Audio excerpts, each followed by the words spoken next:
Somewhere in the dust of what is now Pakistan and northwest India, buried under thousands of years of silence, are the remains of cities that should not exist. Not because they're old, though they are. Not because they're large, though they absolutely are. But because of what's inside them, and more importantly, what isn't. No mass graves, no burned districts, no walls built to keep armies out, no stockpiles of spears or shields, no monuments to kings or conquerors, just streets. Perfectly straight streets. Drainage systems more sophisticated than anything Europe would build for another 3,000 years. Bricks. And this is the part that genuinely stops archaeologists in their tracks. Standardized bricks. Every single one cut to the exact same proportions across cities hundreds of miles apart. A civilization that clearly knew what it was doing, and then, quietly, it was gone. This is the Indus Valley Civilization, sometimes called the Harappan Civilization, and it is one of the strangest, most compelling, most unsettling mysteries in all of human history.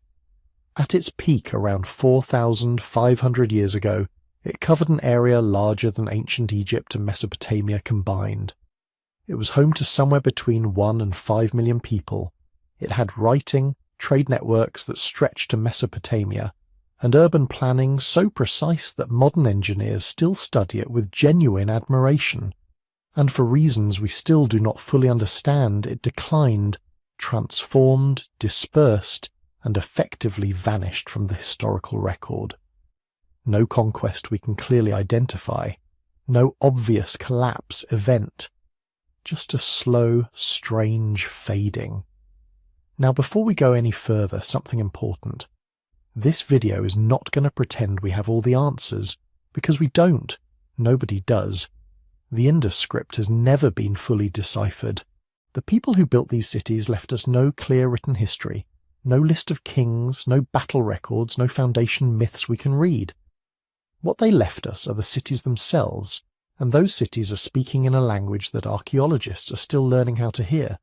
So what we're going to do together is follow the evidence carefully, look at what we can say with reasonable confidence, acknowledge where the mysteries genuinely remain, and try to understand what kind of people could have built something so extraordinary. Because the clues are everywhere if you know where to look, in the width of those streets, in the placement of the drains, in the way the neighbourhoods were organised, in the sheer scale of engineering that required coordination across an entire civilization, and in the almost total absence of the things that dominate every other ancient civilization we know, the weapons, the fortresses, the symbols of power and violence. How does a society build cities this precise? How does it sustain them for centuries, maybe longer? And how does something that enormous, that organised, that clearly functional, disappear so completely that we essentially forgot it existed until 1921? That's what we're here to figure out. Before we start, though, I want to know where you're listening from right now. Drop a comment with your city and the time you're watching. Seriously, it doesn't matter if it's 3 in the morning in Melbourne or a Tuesday lunch break in Chicago or somewhere quiet in between. Every time I check the comments on these videos, it feels like opening a window onto the whole world at once, and I genuinely love it. So tell me where you are. Now, let's go back. Back past every empire you were ever taught in school, past Rome and Greece and Egypt at its height, to a civilization that built something remarkable, left almost no trace of violence anywhere in the record, and then stepped quietly off the stage of history. The question is why? To understand what these cities were, you first have to understand the world they were born into. Because nothing about the Indus Valley Civilization makes sense in isolation. It emerged from a specific landscape, at a specific moment, shaped by forces that were as much geological and meteorological as they were human. And once you see that context, the civilization starts to feel less like a mystery and more like an inevitability.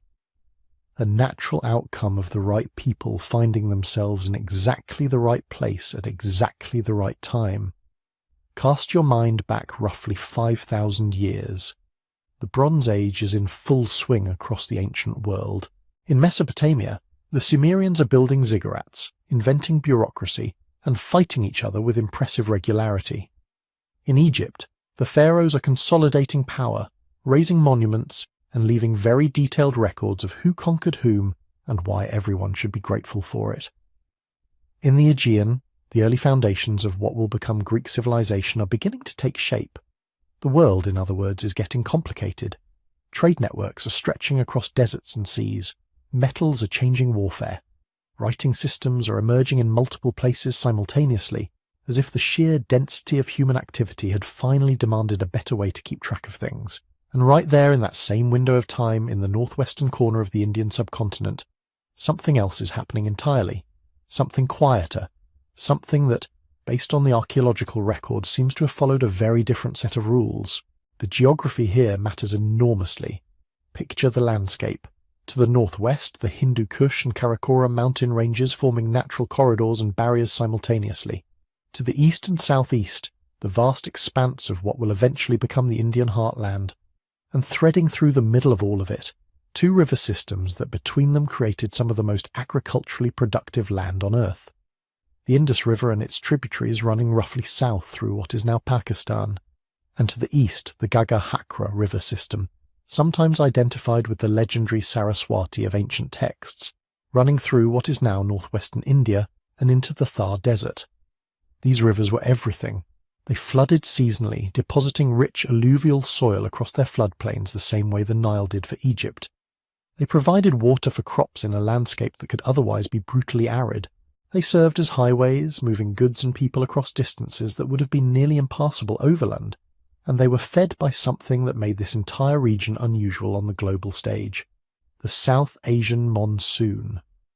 The monsoon is not just rain, it is a seasonal restructuring of the entire atmosphere over the subcontinent, pulling moisture off the Indian Ocean and dumping it inland in a pattern that is, on geological timescales, remarkably predictable.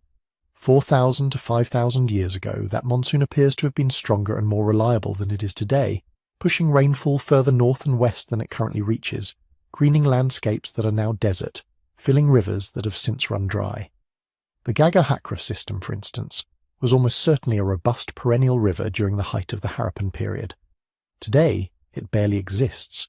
This is the kind of detail that matters when you're trying to understand why cities rose here and why they may have struggled later. But we'll get to that. The other geographic factor was trade. The Indus region sat at the intersection of routes connecting the Iranian plateau to the west, Central Asia to the north, and the Indian interior to the east and south. Goods moved through these corridors continuously. Lapis lazuli from Afghanistan, tin from Central Asia, cotton and sesame from the Indus plains.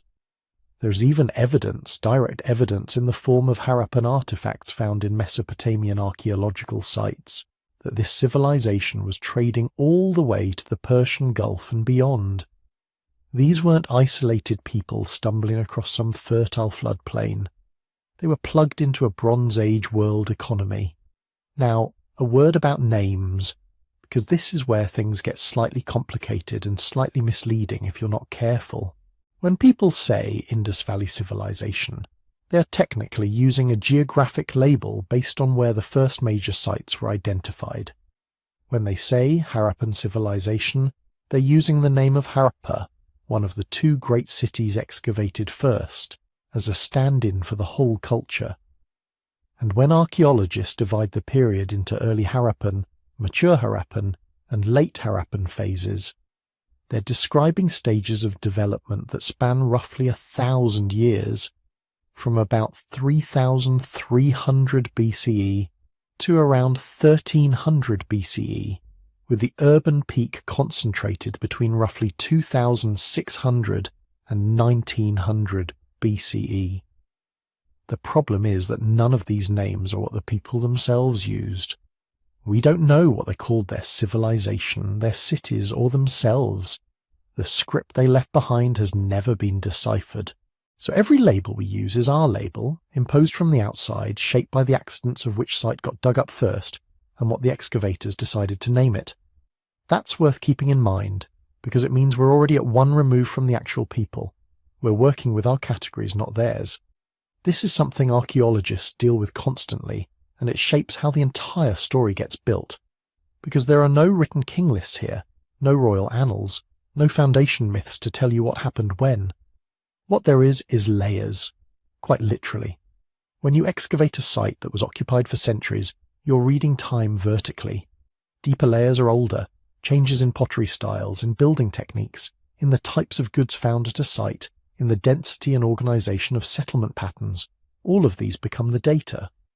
Archaeology, at its best, is a kind of forensic reconstruction.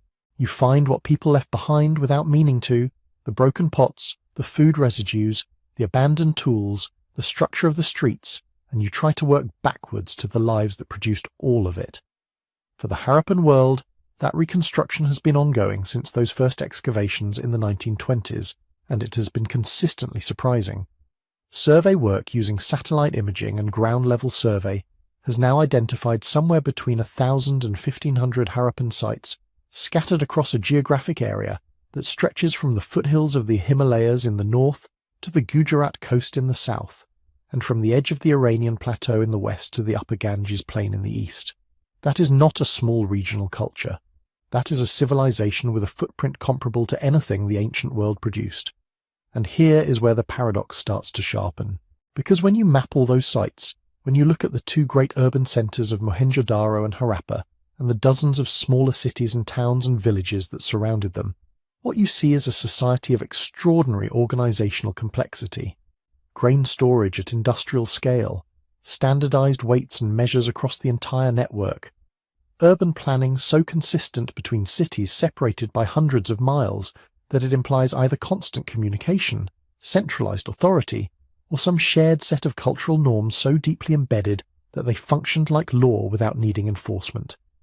And yet, combing through the material record that this civilization left behind, archaeologists keep running into the same strange silence.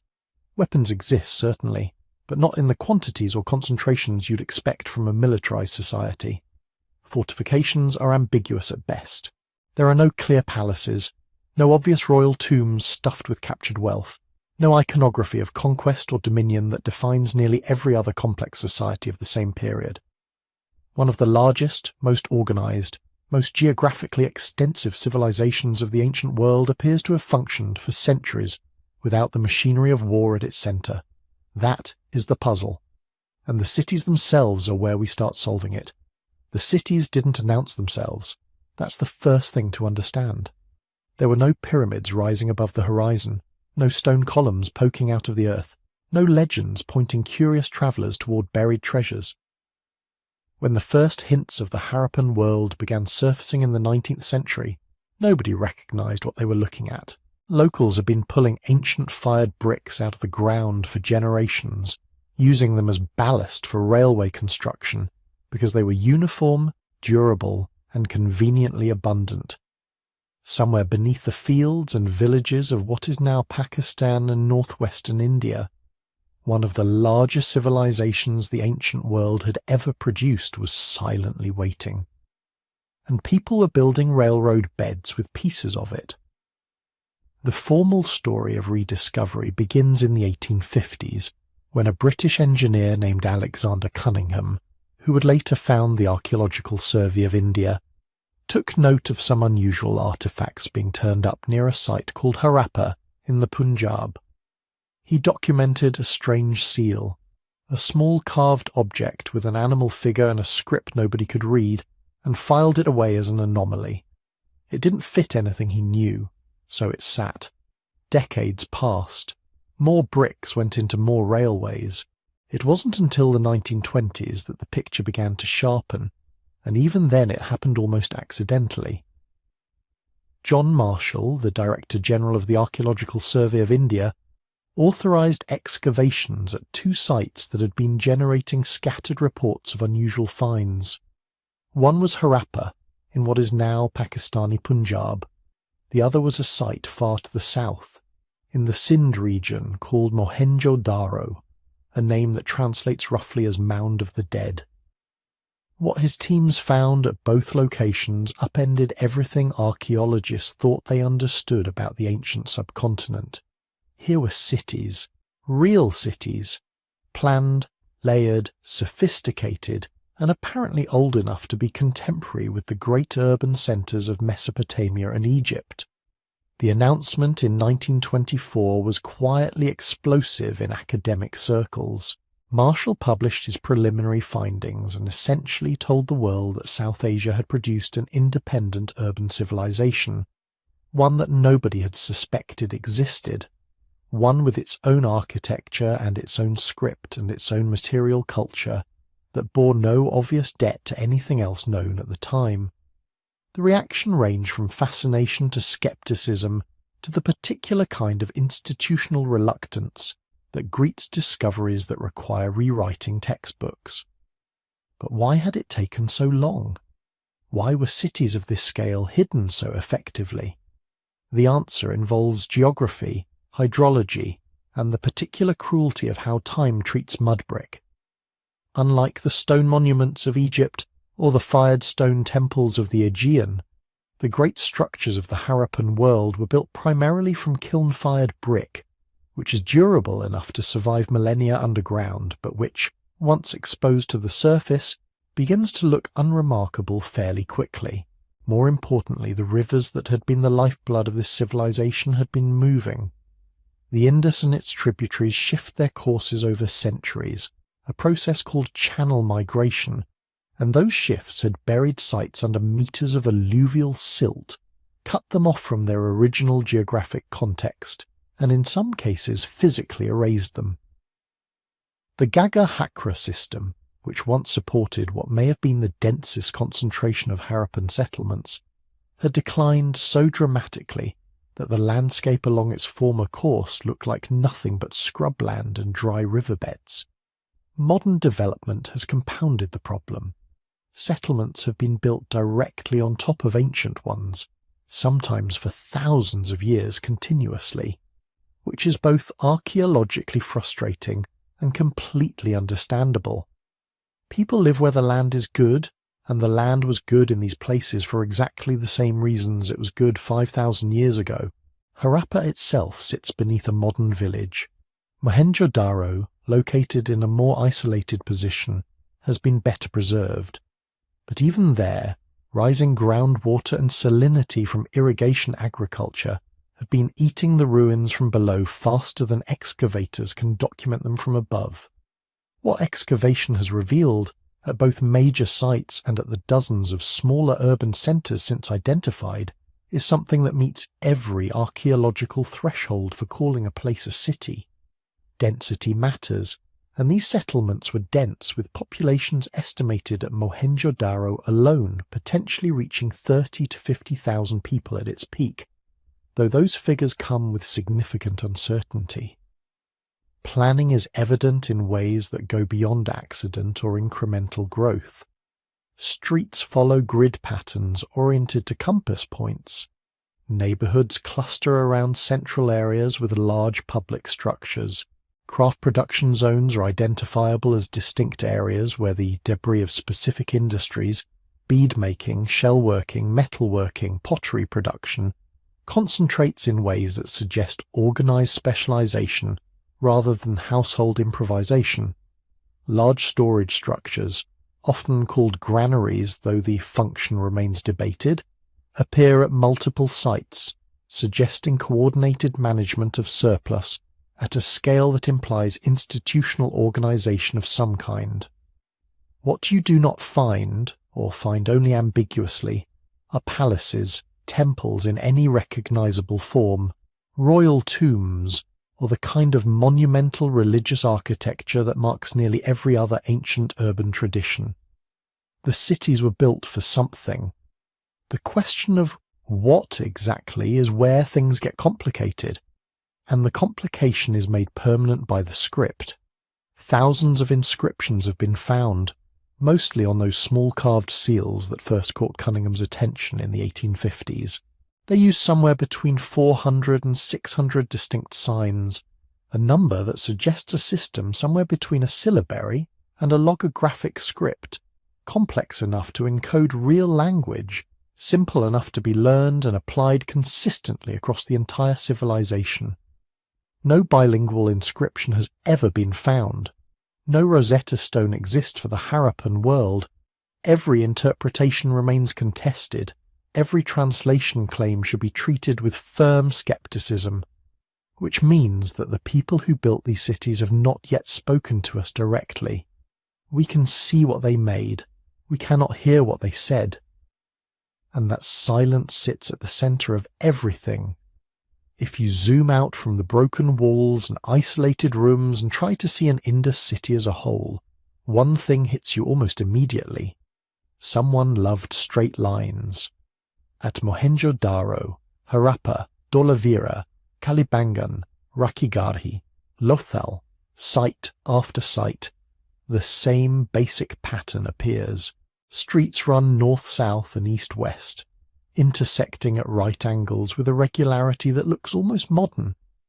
The main avenues are strikingly consistent in width, often around 9 or 10 metres, with smaller side streets and lanes scaled down in predictable ratios. City blocks fall into tidy rectangles. Houses front onto the streets with shared walls like townhouses. Turn a corner and the geometry keeps going. This is not what human settlements naturally do if you just let them grow. Most ancient towns start as clusters. Houses go up around a water source or crossroads. Paths wear into the ground along routes people actually walk, and over generations those footpaths become lanes, then roads, then awkward, winding streets with odd angles and dead ends. You can read the history of those choices in the layout. It's messy, organic, charming if you like that sort of thing, but you can see that nobody ever had the power or the inclination to step back and say, all right, let's redraw everything from scratch. The Indus world feels like somebody did. But here's the strange part.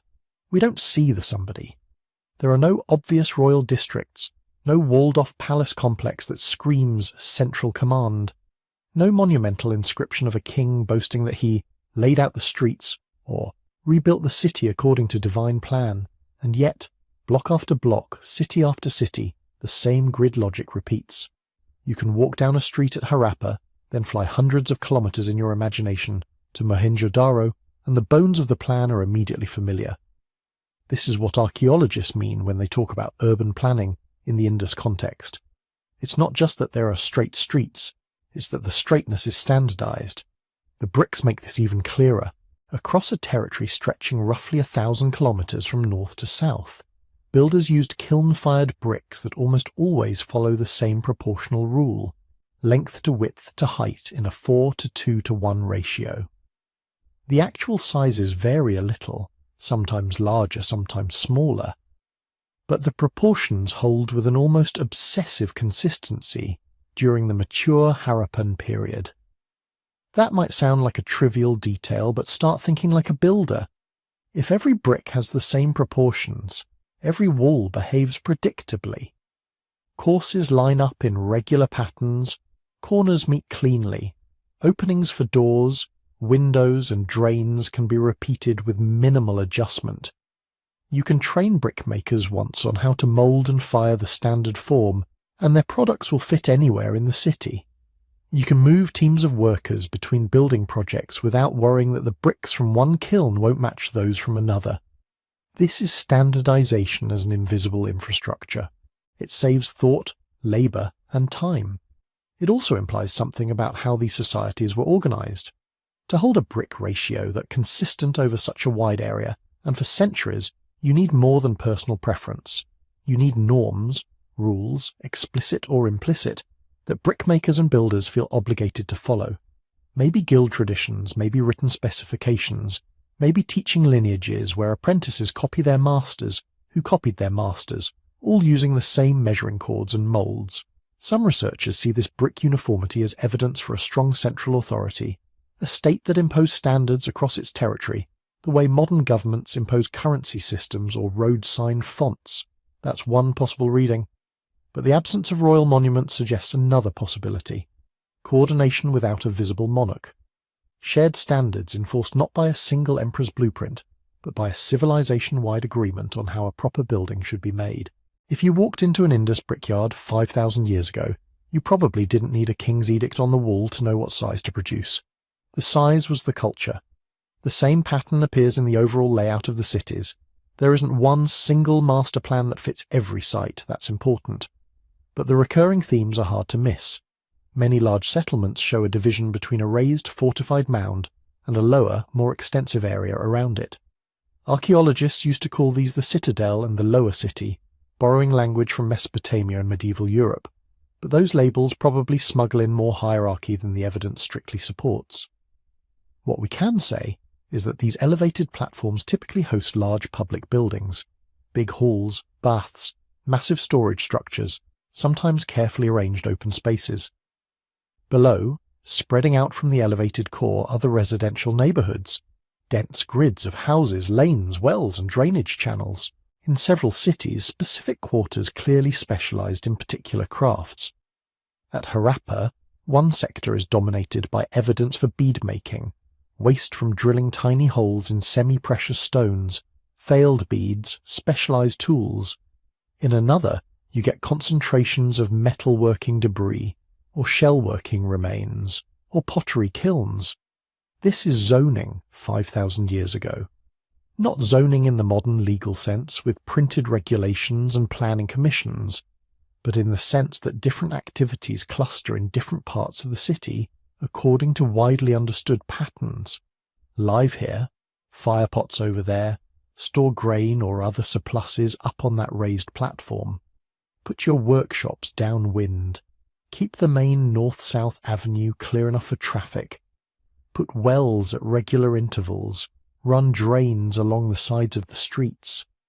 Other ancient cities had some of this, but rarely at this scale of uniformity. In Mesopotamia, for example, cities like Ur or Uruk show planning episodes. There are straight streets and monumental axes, especially around temples and palaces, but outside those formal cores the cityscape tangles into irregular lanes and courtyards that grew by accretion. In Egypt, workers' towns like Deir el-Medina or the settlements around pyramid complexes are rigidly planned, but those are single-purpose state-created enclaves, company towns to serve royal projects. The Indus pattern is different. The grid is not just for a temple precinct or a royal residence, it's the default. The straight-line logic governs ordinary houses, back alleys and drainage systems. It repeats in big cities and smaller ones. You can stand in a modest lane in a secondary settlement and still feel that you're inside the same planning tradition as Mohenjo-Daro or Harappa. That consistency becomes more intriguing when you remember what's missing. Large-scale, royal propaganda, carved reliefs of kings trampling enemies, inscriptions spelling out building programs. In Mesopotamia, rulers carve their names into bricks and list the projects they claim credit for. In Egypt, pharaohs literally cover their monuments with texts about why they built them.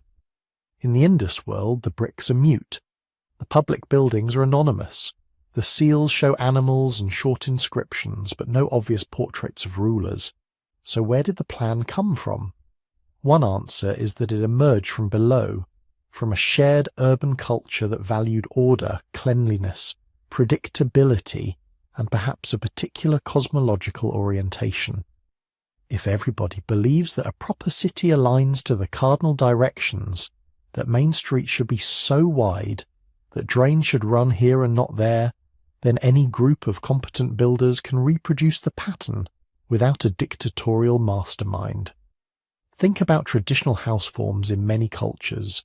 You don't need a central ministry to get similar houses generation after generation. You just need carpenters and masons who were raised inside the same tradition. Now extend that to an entire urban system, supported by standardized bricks, by widely shared craft practices, by a script that might have encoded contracts or measurements we can't read, and by social expectations that this is how we build. Planning, in this sense, is less about one blueprint and more about a collective memory of how a city ought to look. That doesn't mean there was no authority. Someone decided where to put that raised platform, where to run the main avenues, how to distribute public wells and bathing areas. Someone coordinated the labour to level ground, haul bricks, lay out drains and keep everything reasonably aligned with the compass. But the remarkable thing about the Indus case is that the authority remains faceless. The plan is visible, the planner is not, and the more sites archaeologists uncover, the more this quiet uniformity stands out. Even smaller towns along old river channels and trade routes show the same right angles, the same brick ratios, the same preference for rational layouts over picturesque chaos. It's as if the civilization had collectively agreed on a template, and then every community from major city to regional hub plugged into it.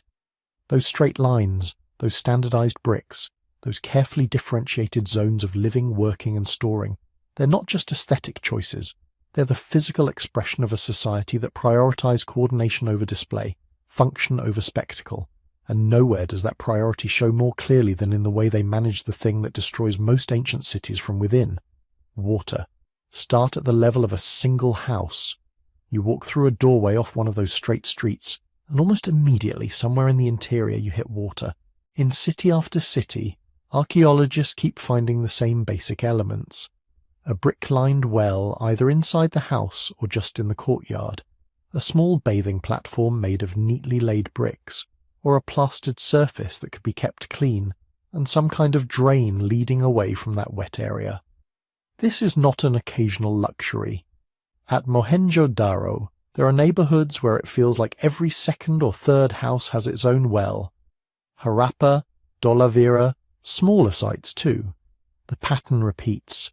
In many ancient cities, water is centralized. A big public well, a temple cistern, a canal where everyone queues up. In the Indus world, water infrastructure seeps right into domestic space. That has consequences. If there's a well in your courtyard, you don't need to haul water across town every time you want to drink, cook or wash. You can bathe daily if you choose, wash clothes, rinse pots, clean floors without planning a trip. Water shifts from being a scarce, time-consuming errand to something designed into the architecture of ordinary life, and the houses are built around that idea. The bathing platforms are often tucked into corners where splashing won't soak the rest of the room. Low walls or screens sometimes separate washing areas from other parts of the house, suggesting some sense of privacy or modesty. The floors around these spaces are often carefully sealed with plaster, so water doesn't seep down and undermine the foundation. Then there's what happens after the water hits the ground. In a lot of ancient settlements, wastewater just goes wherever. Out the door, into the street, into handy depressions where it stagnates, breeds insects, and turns into a problem for someone else. Indus cities look like they took the opposite approach. Water in, water out, on purpose. From those household bathing areas, channels run toward the street. Sometimes they're shallow, brick-lined gutters on the surface. Very often they connect to covered drains running below the lanes. These aren't vague ditches. They're engineered conduits, often with standardized brick sides and covers, laid out with a clear sense of slope so water actually moves. Follow one of those street drains and you see another layer of thought. At intervals there are small chambers or openings, what modern engineers would immediately recognize as inspection points. A brick or stone slab could be lifted, sediment scooped out, blockages cleared.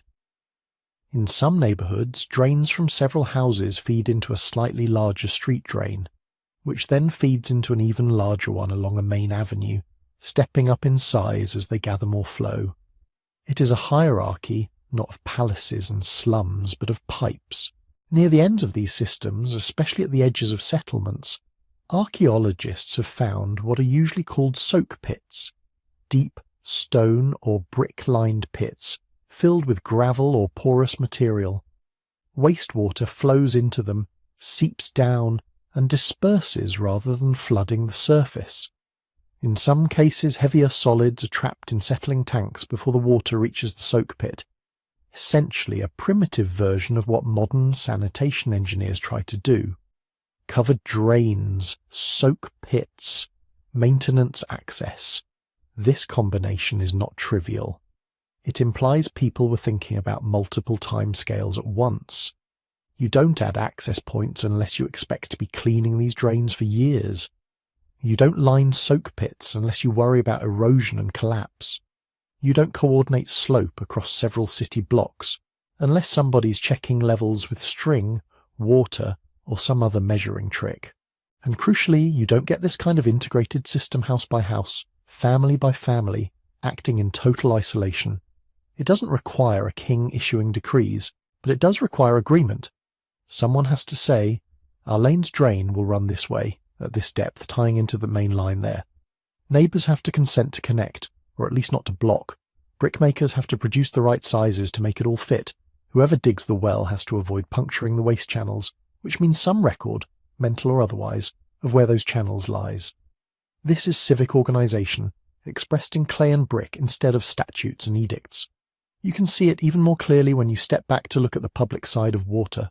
On the raised mounds of major cities, a handful of large structures seem to focus on collective water use. The most famous is at Mohenjo-Daro, a big rectangular tank, brick-lined and bitumen-sealed, set within a complex of rooms and platforms. It's tempting to call it the Great Bath, and imagine sacred rituals, communal cleansing, maybe religious festivals. Many archaeologists do exactly that. Others caution that we don't really know. Maybe it had administrative or even recreational functions we wouldn't immediately guess. But whatever that specific building was for, it clearly demanded communal effort. Digging a massive tank, importing waterproofing materials, building and maintaining the stairways and surrounding rooms. This isn't a single household's DIY project. It's a civic enterprise. Elsewhere in the cities, smaller public wells dot major intersections and courtyards. Some larger structures, possibly assembly halls or storage facilities, appear to be linked with nearby wells and drainage features. At Dolavira, elaborate systems of reservoirs and channels capture and store rainfall and seasonal runoff within and around the city's walls. Again, the exact social meanings are debated, ritual, practical, or both. But the technical aspect is consistent, capturing, moving, storing, and disposing of water at scale. It's easy to get dazzled by the engineering and forget what it's doing to human bodies. A city that manages its wastewater, that keeps standing filth out of streets and courtyards, that separates drinking water from contaminated runoff, is a city that changes the disease landscape. We should be careful here. This was not modern germ theory, and parasites and pathogens still had plenty of room to operate. But even without microscopes, people can learn very quickly that foul-smelling standing water is bad news, that clean wells are precious, that certain layouts smell better and make you sick less often. If infant mortality drops even a little because of better drainage, if fewer adults are laid low by chronic gut infections, suddenly more labour is available. Children survive to become workers and parents. Skilled craft specialists spend more days at the kiln or the bead drill, and fewer days recovering from whatever was in last month's floodwater. That is how something as mundane as a covered drain ends up tied to urban stability. Consider maintenance. These drains don't clean themselves. Somebody has to lift those slabs, haul out the sludge, repair collapsed segments, monitor wells that begin to taste off. That implies workers assigned to the task, either as a formal role, something like a sanitation crew, or as a rotating duty among households, neighbourhoods, or occupational groups. It also implies information flow. When a drain backs up halfway down a street, people have to agree on who is responsible, whose section is blocked, whether the whole line needs regrading. Complaints, negotiations, perhaps even basic regulations follow. None of this shows up in inscriptions we can read, but the physical system almost demands some mechanism of coordination. Zoom out one more level, and a pattern emerges.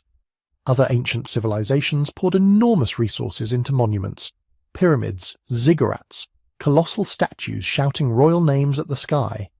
The Indus cities, as far as we can tell, invested that kind of sustained society-wide effort into infrastructure that disappears under your feet. The things most heavily engineered are not towering kings, but the stuff of daily survival. Bricks, streets, wells, drains, storage. It's not that they lacked the capacity for spectacle. Raising a whole quarter of a city on an artificial platform, carving huge reservoirs out of hard ground, standardizing bricks across 1,000 kilometers, these are monumental feats in their own right. They just point in a different direction. They suggest a set of priorities where the critical problems are not, how do we immortalize the ruler, but how do we keep tens of thousands of people living close together without poisoning themselves? And how do we make the daily chores of washing, cooking and cleaning as frictionless as possible? Even the anonymity of the system fits that pattern. No king's name stamped on the drain covers, no victory inscription on the side of a reservoir. The water flows, the waste disappears, the city keeps going. The infrastructure does its job so well that it becomes invisible until it breaks, or until, thousands of years later, we peel back the bricks and realize what was quietly holding everything together.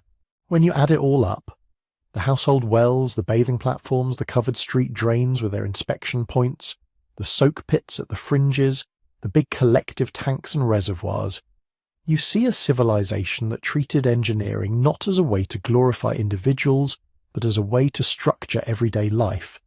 The straight streets make that order visible on the surface. The water and drains make it livable underneath. And once you start reading the cities this way, you can turn from pipes and wells to the spaces built around them, the houses, the shared courtyards, the quiet signals that tell you who these people thought they were and how they chose to live together. Step back from the drains and look at what they're serving.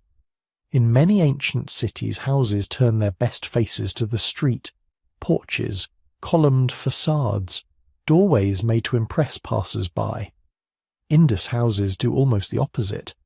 Streets give you walls and doorways. The real life of the house is turned inward. The typical home is wrapped around a courtyard. Not every house is a perfect rectangle, and not every site preserves the same details, but over and over a pattern shows up. A front doorway leading into a small entry space, sometimes with a turn that blocks direct line of sight, then a central open court and rooms arranged around it. The well, if it's inside the property, often sits in that courtyard. The bathing platform usually nestles in a corner or side room off the court, with a drain leading out. This is a world built for interiority. Courtyards bring light and air deep into the house without exposing the occupants to the street.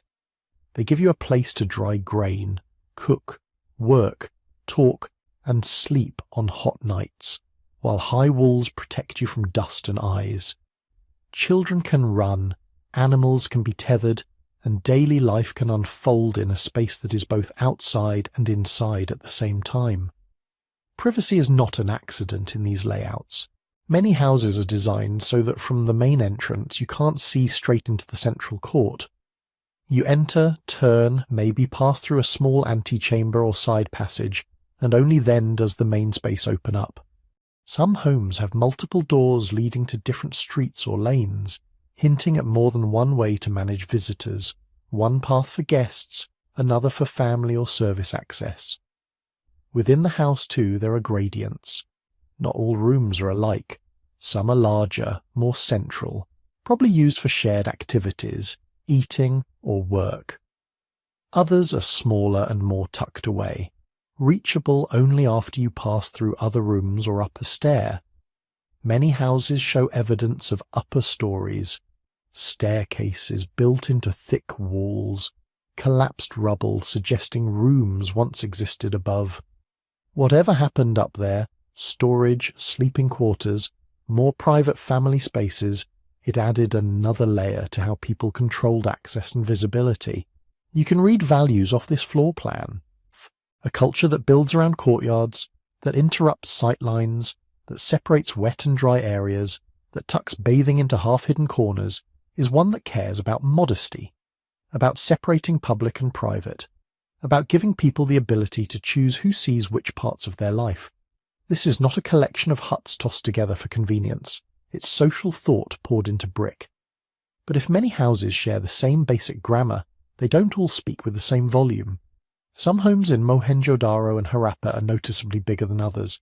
They span multiple street frontages, have 2 or even 3 courtyards, and include long ranges of rooms. You might see multiple wells on a single property, or a private stair that seems to link different wings of the building. In contrast, other units are compact. One modest courtyard with just a few rooms, maybe a shared wall with a neighbour, sometimes no internal well at all, relying instead on a public one outside. The variation is real, and it's one of the few clear material hints we get about social difference. Larger houses often show more built-in amenities. They might have better finished brickwork, more extensive drainage, extra storage spaces that could have held goods, tools, or surplus grain. Some contain small rooms thought to be workshops or offices, places where someone might have weighed goods, kept records, or managed household labour. Smaller houses aren't necessarily poor in an absolute sense. Having a brick house with even one room and access to clean water is already a big step up from many Neolithic villages. But in relative terms, someone is living more comfortably than someone else. And yet the differences are not nearly as extreme as you might expect for cities that reached sizes comparable to early Mesopotamian centres. There are no sprawling stone palaces dominating hilltops, no isolated compounds walled off and massively fortified within the city proper. The biggest known buildings, like the so-called pillared halls or large warehouse-like structures, feel more communal or functional than obviously residential. If an all-powerful dynast lived in one of these cities, they did not leave behind the kind of architectural footprint that kings elsewhere seemed unable to resist. The same muted pattern shows up in death. In Egypt and Mesopotamia, once elite burials appear, they are impossible to miss. Tombs full of gold, carved stone sarcophagi, grave goods screaming hierarchy. So far, the Indus world gives us almost nothing like that at its urban heart. Cemeteries have been found, and some differences exist.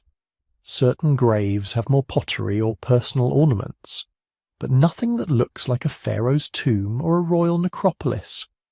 No gigantic barrows, no obvious mausoleums carefully aligned with temples and palaces.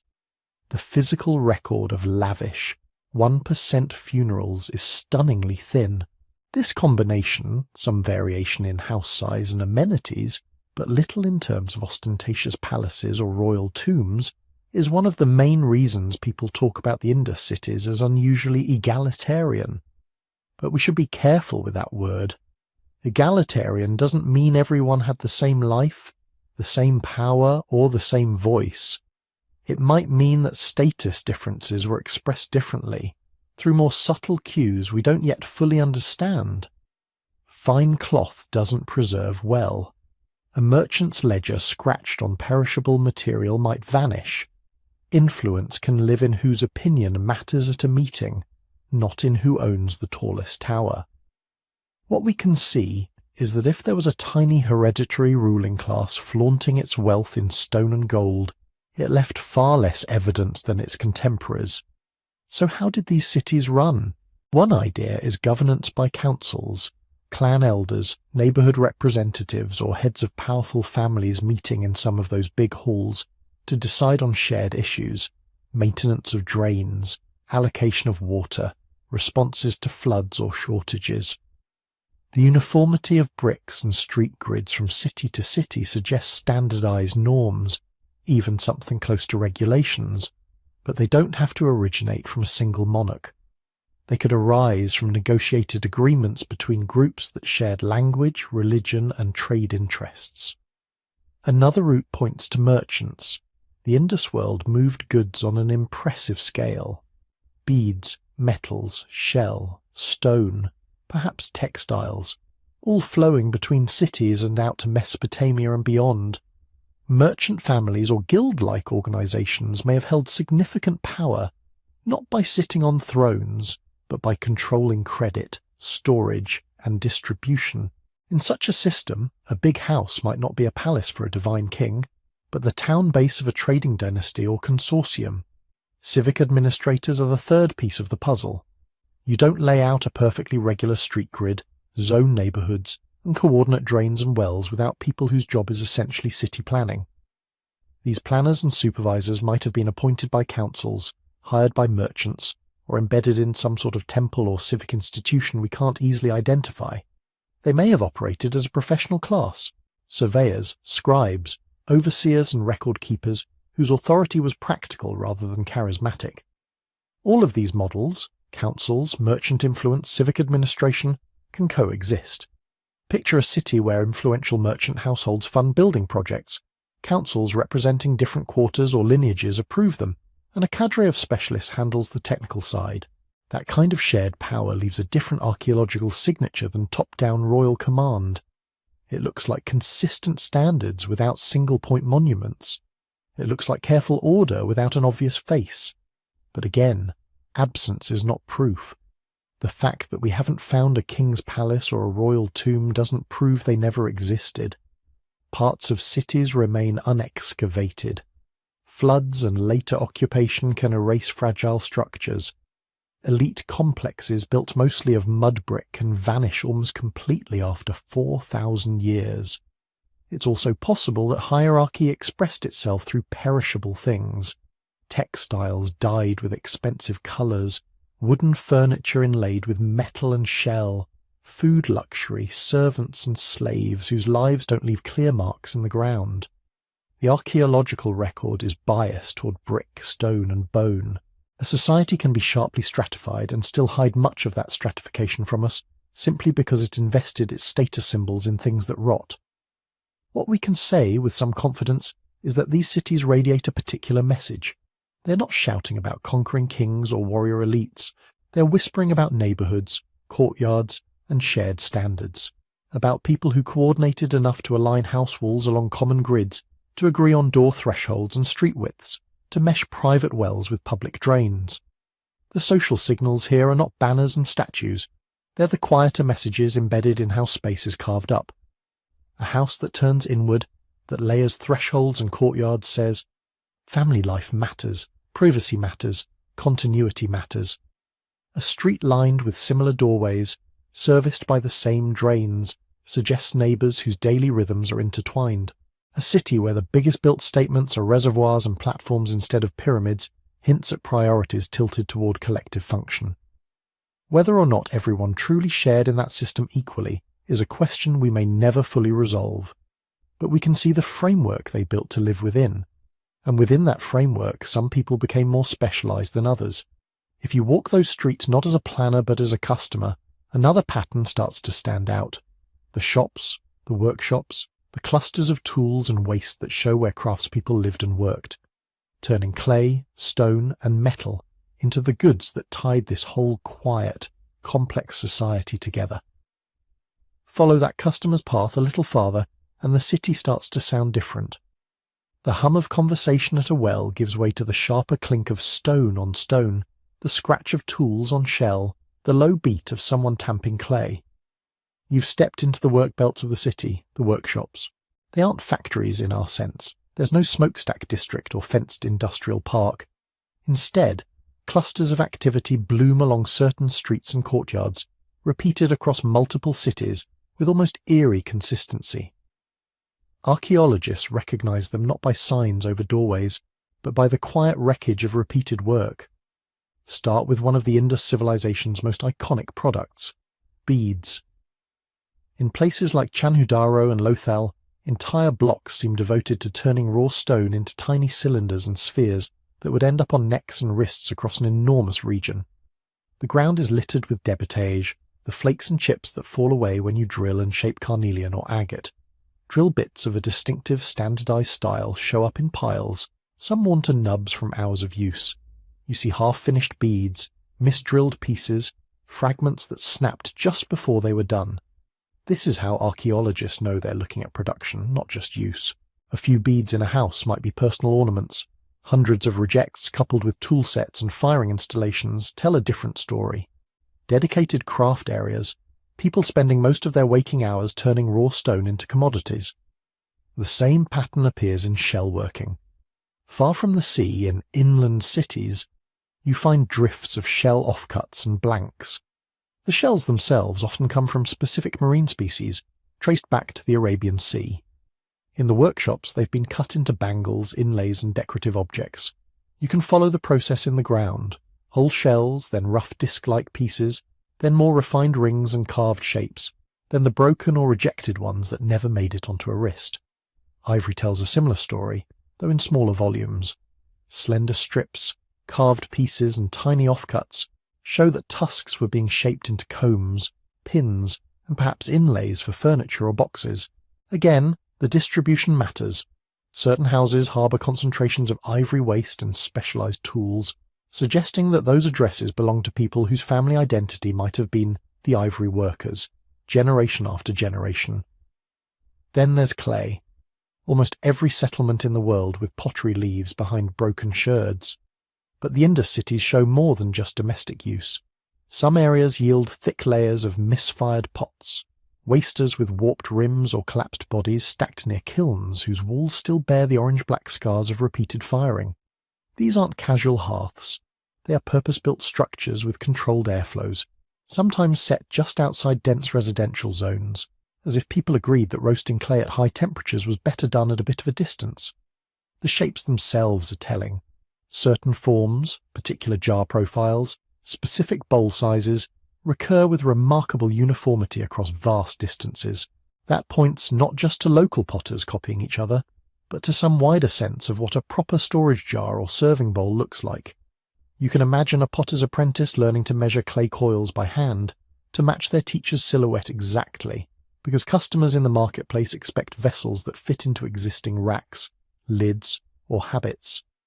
Metal adds another layer of specialization.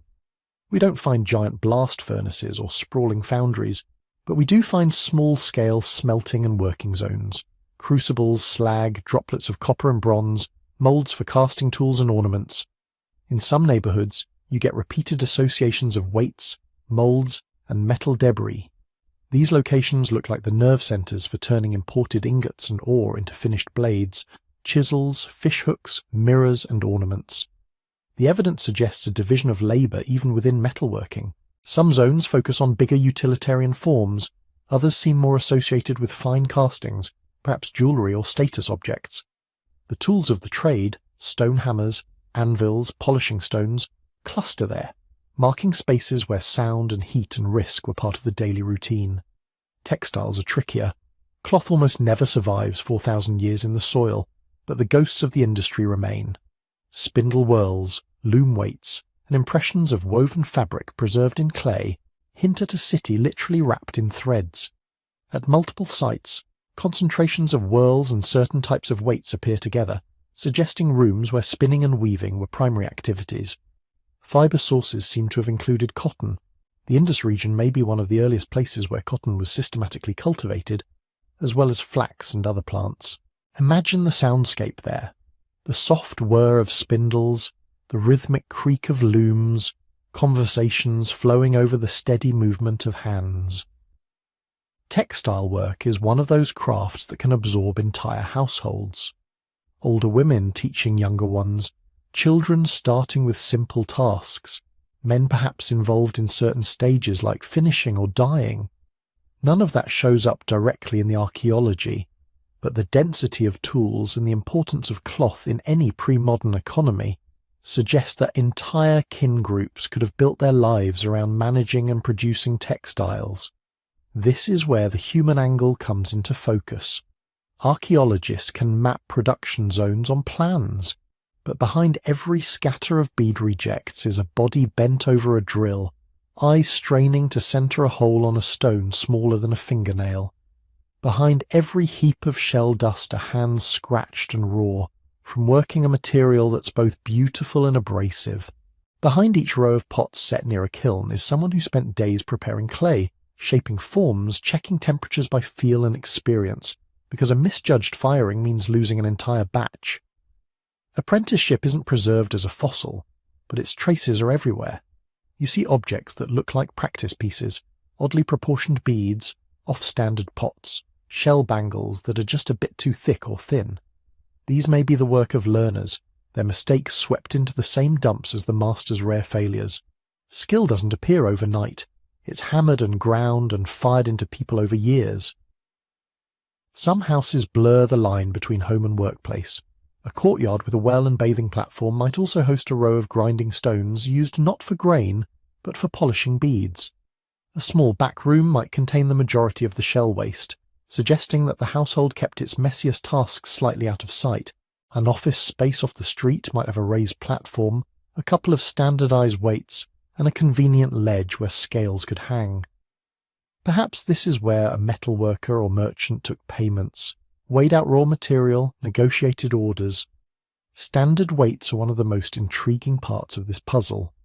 Across many Indus sites, small stone weights appear in regular geometric shapes. often cubical or barrel-shaped, following a consistent progression of sizes. When measured, these weights fall into a repeating series, a kind of shared metrology. The same basic system turns up in cities separated by hundreds of kilometres. This matters. You don't need standardized weights if everyone is bartering one chicken for 2 pots in small face-to-face exchanges. You need them when people are trading quantities of grain, bundles of cloth, or ingots of metal, often with partners who are not close kin and may not see each other again for months. A beadmaker selling strings to a merchant wants to be paid fairly for the material and labour. The merchant wants to know that a weight called X in one city is the same X in another. The presence of these weights right inside workshop houses suggests that craftspeople weren't just producers.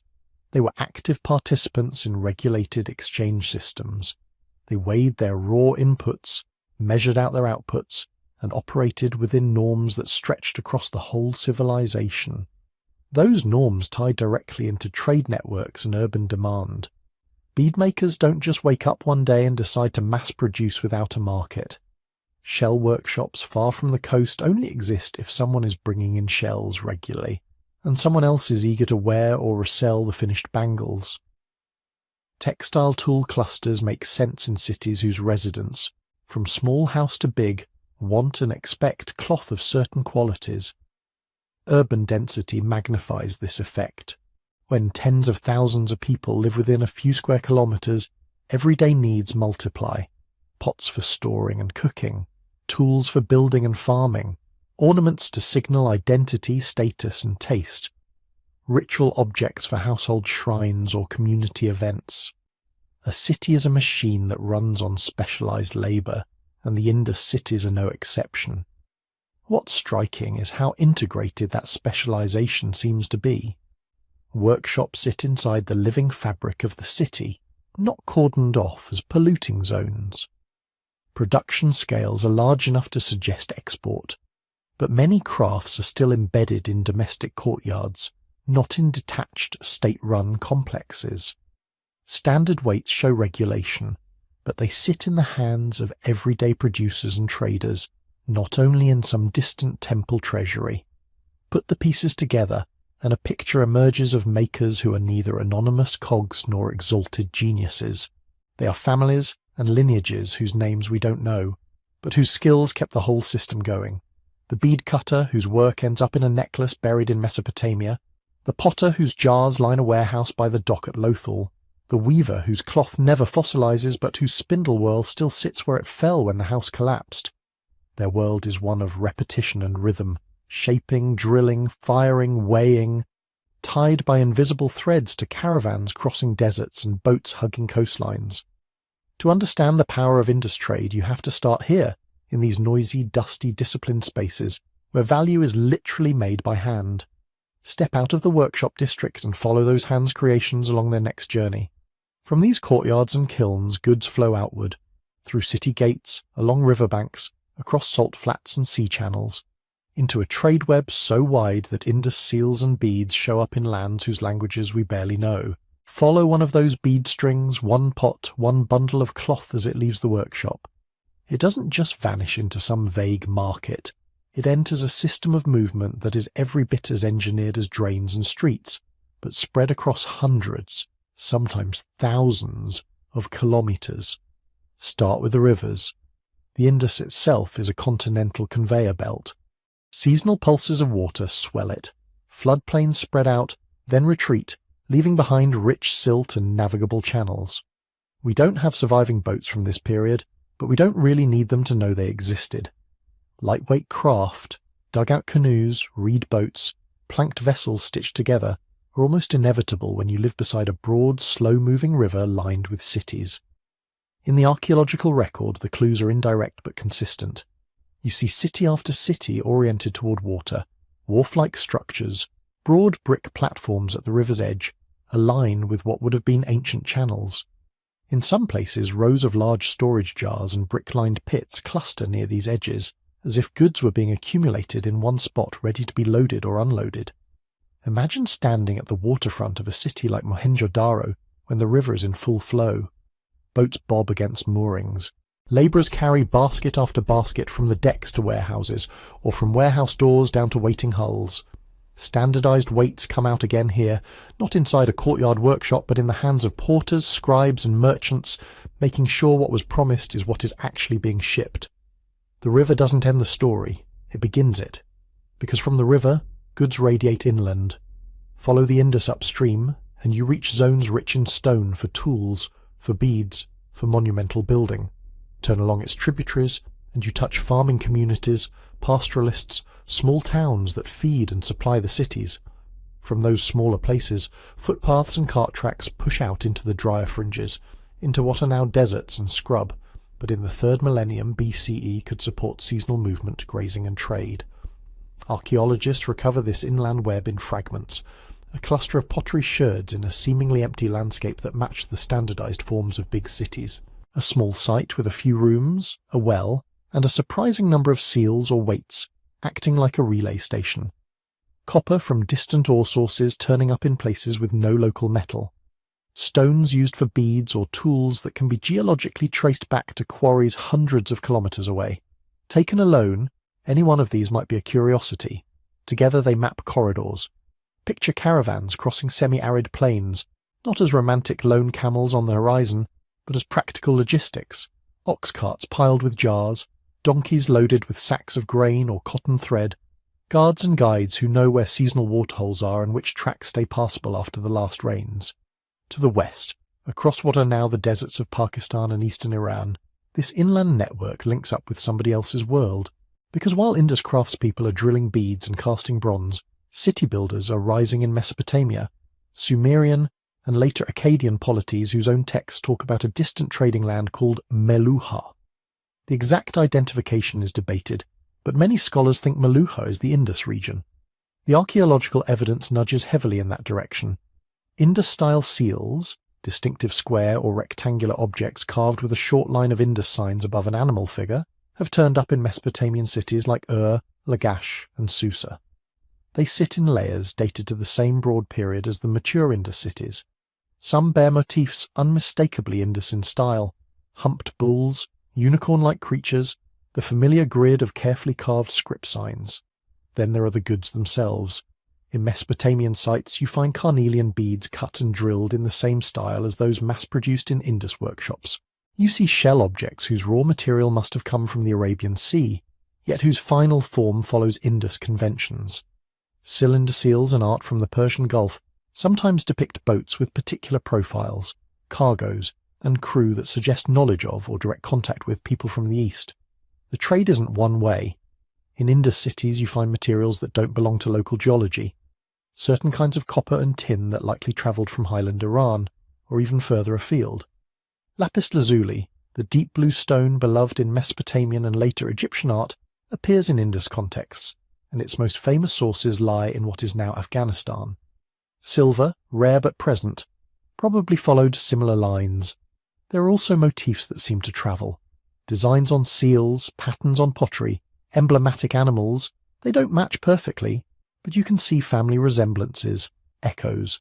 A Mesopotamian cylinder seal shows a figure handling an animal similar to the Indus unicorn.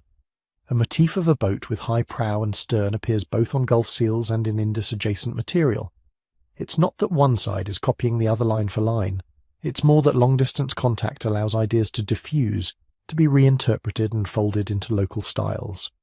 The hinge between these two worlds is the sea. Here the evidence grows particularly vivid. Along the coasts of what are now Pakistan and western India, a string of Indus-linked settlements appear. Places like Lothal, D'Oliveira's coastal contemporaries, and sites along the Macklin coast. Some are small, but their layouts and finds scream port. At Lothal, archaeologists uncovered a massive brick-lined basin connected in antiquity to a channel leading out toward the Gulf of Cumbat. Interpretations differ, dockyard, reservoir, something in between, but the surrounding finds are suggestive. You get warehouses packed with jars, many of them the standardized forms seen across the Indus world. You find seals, weights, bead-making debris, shell-working waste. This is not a sleepy fishing village, it's a node. Picture the coastline not as an empty blue margin on the map, but as a highway of water. Boats hugging the shore, sailing or paddling from inlet to inlet, timing departures to predictable winds and currents. Coastal communities who know reefs and shoals and sandbars by heart, who can read the colour of the sea and the movement of seabirds as easily as we read a road sign. Some voyages stay local, others strike out across the mouth of the Gulf of Oman, heading toward Dilmun, modern Bahrain area, and the ports of southern Mesopotamia. We can infer seafaring capability not just from harbours, but from what it would take to make this system work. To carry heavy cargo, stone, metal ingots, ceramic jars filled with oil, grain, or perhaps sesame, you need vessels with real capacity. To navigate overnight or out of sight of land, you need knowledge of stars, weather, and seasonal patterns. To manage risk, you need relationships, coastal waypoints where ships can resupply, repair, and wait out storms. Direct evidence is thin, as always in this story, but it persists in little clues. Barnacle traces and salt-crusted residues in coastal installations hint at repeated contact with seawater. Distribution of specific jar types along Gulf sites lines up with what you'd expect from imported Indus containers. Some Mesopotamian texts mention Meluhan ships arriving with timber, gemstones, metals, and exotic animals. At least one inscription refers to a Meluhan interpreter, which only makes sense if people from that far-off land are present often enough to need translators. Tie all of this back to the cities, and you see why this trade web matters so much. Urban life on the scale of Harappa and Mohenjo-Daro isn't sustained by local fields alone. Cities like that are hungry. They devour stone for building and tools, metals for tools and ornaments, fuel for kilns, fine goods for elites, and bulk goods for everyone else. Long-distance trade acts like a pressure valve. It lets cities specialize, exporting what they're good at. Textiles, beads, crafted shell, perhaps grain when harvests are good, in exchange for things their hinterlands can't provide. Trade networks also spread risk. If one region has a poor harvest, others might still produce enough. If a local source of copper is exhausted or politically disrupted, distant supplies can fill the gap. For centuries, this kind of interconnectedness can stabilize a system, cushioning local shocks by allowing cities to draw on wider horizons. But there's a catch. The more deeply cities plug into long-distance trade, the more they depend on the continued health of that network. Caravans don't cross deserts if wells dry up. Coastal shipping routes falter if sea levels shift, storms intensify, or key ports become unusable. River transport becomes unpredictable when channels silt up. Flood regimes change, or water becomes too shallow for loaded boats. In a world where climate is not a slow backdrop but an active, shifting force, those neat lines we draw on maps, river routes, caravan tracks, sea lanes, are fragile. Dry up a river arm here, push a coastline back there, scramble one key pass over a mountain range, and what was once a smooth flow of goods becomes a series of bottlenecks and dead ends. A city that has built its crafts, its diet, maybe even its social prestige on things brought from afar suddenly finds that afar has become unreachable, or at least much harder to reach. For the Indus cities, that vulnerability is going to matter, because the very same network that fed their workshops, stocked their warehouses, and linked them to distant lands will, under the pressure of shifting monsoons and wandering rivers, start to fray.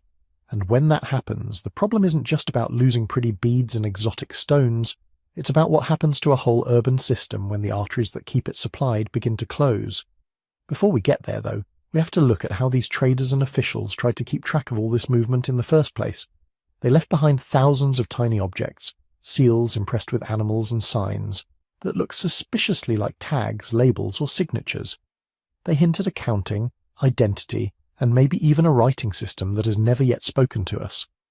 To understand how a civilization can be so plugged into the wider world and yet so silent in its own voice, we need to turn to those seals, those symbols, and that stubbornly undeciphered script. Pick up one of those tiny square seals. It fits in your palm, maybe 3 or 4 centimeters on a side. It's carved from steatite, a soft stone that turns hard and creamy white when fired. On one face, a line of symbols marches across the top. Below them, an animal stands in crisp, confident profile. This little object is one of the most common things the Indus civilization left behind, and also one of the most mysterious. There are thousands of them. Some show humpbacked bulls with sweeping horns. Others show elephants, tigers, rhinoceroses, goats. Some have composite creatures, a so-called unicorn with a single long horn and a strange collar or manger in front of it. A few show humans or human-like figures, sometimes seated cross-legged in poses that later scholars can't resist comparing to yoga or meditation. Above almost every animal, in a neat band, are signs, curved hooks, fish-like shapes, tridents, grids, circles with attached lines, short stacks of marks that repeat from seal to seal. They're cut with such precision that even under magnification, they look intentional, standardized, almost like they were following a style guide. When you press the seal into wet clay, you get a mirror image, animal, symbols, a tiny framed picture of identity. So what were they? The safest answer is multi-purpose tools for marking people, goods, and perhaps even ideas. In Mesopotamia, seals function as signatures and security devices. You roll or stamp them over a lump of clay that seals a jar, a door, a bundle of documents. If someone tampers with it, the impression breaks. The image also tells you whose seal it is, and by extension, who authorized whatever lies inside. The Indus seals sit in a similar functional niche. We find them in houses, workshops, near storage areas, in what look like administrative quarters. We find sealings, lumps of clay with seal impressions, stuck to jar lids and baskets, or at least in the debris of what used to be those things. We find worn seals that have clearly been used over and over, their edges smoothed by fingers and pressing. It's not hard to imagine the scene. An official or merchant dips a little cube of stone into clay, presses, inspects the impression, hands the sealed jar to a porter. The animal might be an emblem, family, office, guild. The line of signs might be a name, a title, a formula like, from the warehouse of, or standard weight of. But then you hit the limit of imagination, because we can't read those signs. The Indus script is one of the great undeciphered writing systems of the ancient world. Unlike Egyptian hieroglyphs, we don't have a Rosetta Stone with side-by-side translations. Unlike cuneiform, we don't have tens of thousands of long texts that show gradual changes and make patterns obvious.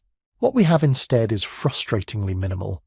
Most Indus inscriptions are short, very short. 4, 5, 6 signs is typical, 10 is long. The absolute outliers might hit 20 or so, but they're rare. The majority of texts fit comfortably on seals, sealings, tiny tablets, tools, potsherds, jewellery. That brevity is a big part of why the script has resisted decipherment. When linguists and epigraphers try to break a script, they lean on a few key things: long texts that show repeated patterns, bilingual inscriptions with a known language, clear sign boundaries, and a sense of what the underlying language might be. With enough data, you can spot formulas, grammatical endings, proper names, loanwords. In the Indus case, almost every one of those is missing. There is no secure bilingual, no long narrative texts carved on temple walls, no royal proclamations with repetitive boilerplate to analyse. The signs sit in tight little clusters, changing order, repeating in ways that hint at structure but don't shout it. We also don't know for sure what language lies beneath, or even if the script encodes a full spoken language at all. Over the past century, people have proposed almost everything. Maybe the underlying language is an early form of Dravidian, related to Tamil or other languages still spoken in southern India. Maybe it's related to some now extinct branch of Indo-Aryan, or to a linguistic family we no longer recognise because it vanished along with the cities. Maybe the script is not really phonetic writing, but a system of non-linguistic symbols, mnemonic tags, clan signs, identifiers that don't map neatly onto sounds or sentences. Statistical analyses show that the order of Indus signs is patterned, not random. Certain signs tend to appear at the beginning or end of sequences. Some sign pairs are common, others never occur together. This looks a lot like what you see in true writing systems, where grammar and phonology constrain what can follow what. But patterned doesn't automatically mean full language. Think of license plates. They follow rules. certain letters in certain positions, then numbers, or think of airport baggage tags, 2 letters for a destination, codes for airline, date, maybe a checksum digit. Highly structured, definitely meaningful, but not something you can use to write poetry. The Indus inscriptions might sit anywhere on that spectrum, from compact, ultra-compressed writing that encodes names, titles, and bureaucratic phrases, to a structured, symbolic code tuned for administration and ritual, not for everyday speech. That uncertainty shapes everything we say about them. For example, one leading idea is that seals served as administrative tags in a system of accounting and control. The repeated combinations of animal plus sign sequence could mark ownership. This jar belongs to this household. This shipment comes from this workshop. This batch has been checked by this official. Another possibility dovetails with those vast trade networks. If you're moving goods across hundreds of kilometers, through way stations and across political boundaries, tags that identify origin, quality, or destination are extremely useful. An Indus seal could function like a brand logo plus serial number. When such a seal shows up in Mesopotamian cities, it might be attached to bales of cotton cloth or jars of sesame oil, proclaiming this is from Meluha, this is the real thing. A third cluster of theories focuses more on ritual and status. Some seals never show clear signs of use in sealing. They might have been worn as amulets, prestige objects signalling membership in a group, access to a cult, or authority within an institution. The animals could carry religious meaning. The signs could be short invocations, divine names, or ritual phrases. None of these uses are mutually exclusive.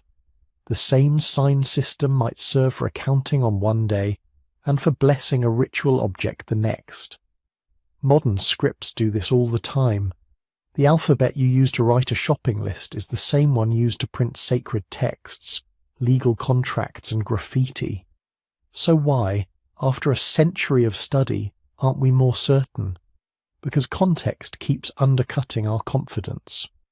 We rarely find inscriptions in places where later literate societies loved to put them.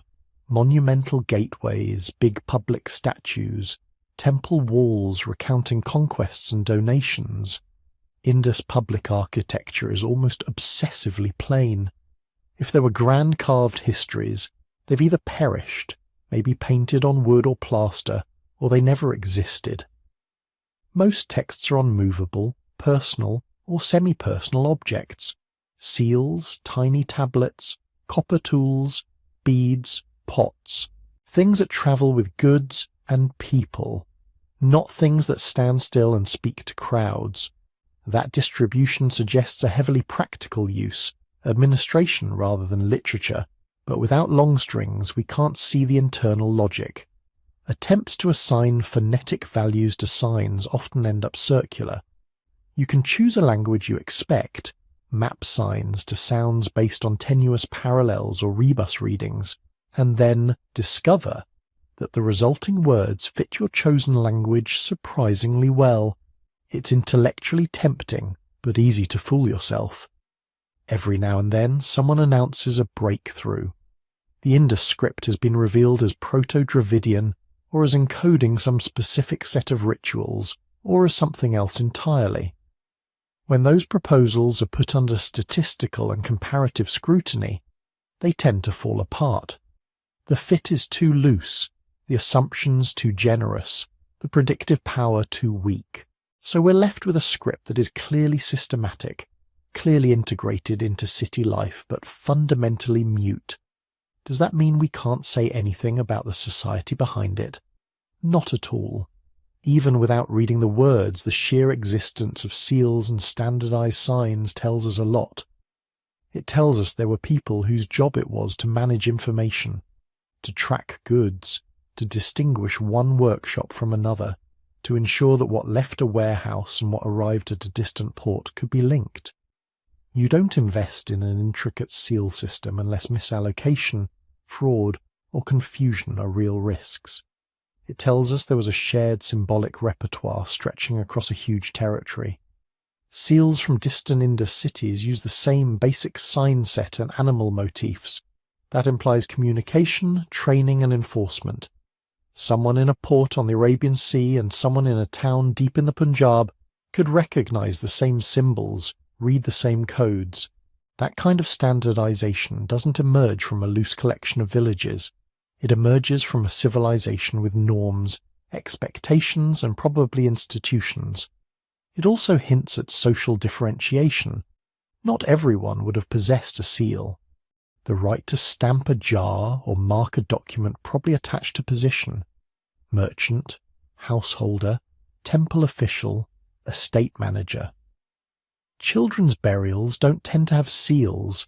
Adult burials sometimes do. That distribution suggests seals as markers of adult identity and role. All of this allows us to tell a cautious story. We can infer that the Indus world ran on recorded promises and tracked obligations, not just on memory and face-to-face reputation. We can infer that certain animals and symbols meant more than their literal forms, functioning as emblems in an abstract system. We can infer that communication about ownership, origin, authenticity mattered enough to be carved in stone and impressed in clay thousands of times. What we can't yet do is quote them. We can't say with confidence what any particular sequence of signs means. We can't read a single name, a single verb, a single explicit law. Their cities stand there with gridded streets, monumental drains, vast granaries, and a fully developed tagging system. And yet their own words about why they built any of it are locked away behind a code we haven't cracked. That silence can feel like a wall, but it also acts like a warning. It reminds us how easily the most literate, organized societies can vanish from the historical record if the medium of their writing doesn't favor survival, or if their script leaves no key for outsiders. It forces us to build our picture of the Indus world from bricks, bones, beads, and ceilings, rather than from royal boasts and epic poetry. So when we talk about their politics, their religion, their social hierarchies, we have to move carefully. We can sketch systems, we can outline probabilities, we can say this pattern looks like administration, or this cluster suggests ritual, but we can't yet point to a line of Indus text and say, here, listen, this is what they called themselves. And yet, even in silence their cities speak. They speak through standardization and planning. They speak through networks and seals. They speak through the striking absence of some things we almost expect to see. Because as we move from their labels and symbols to what they did not carve into stone or cast into bronze, another puzzle emerges, a puzzle about power, conflict, and how you keep order in a world of perfect cities built without, as far as we can see, an army. To get there, we have to ask a deceptively simple question. Where are the weapons? If you walk through the archaeological reports for the Indus civilization with a certain expectation in mind, you start to feel an odd kind of vertigo.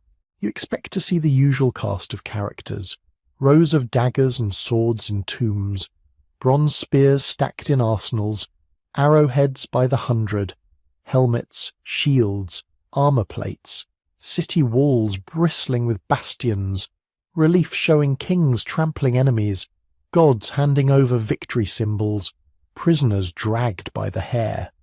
Instead, in the Indus world, you mostly don't. That doesn't mean there are no sharp objects. There are.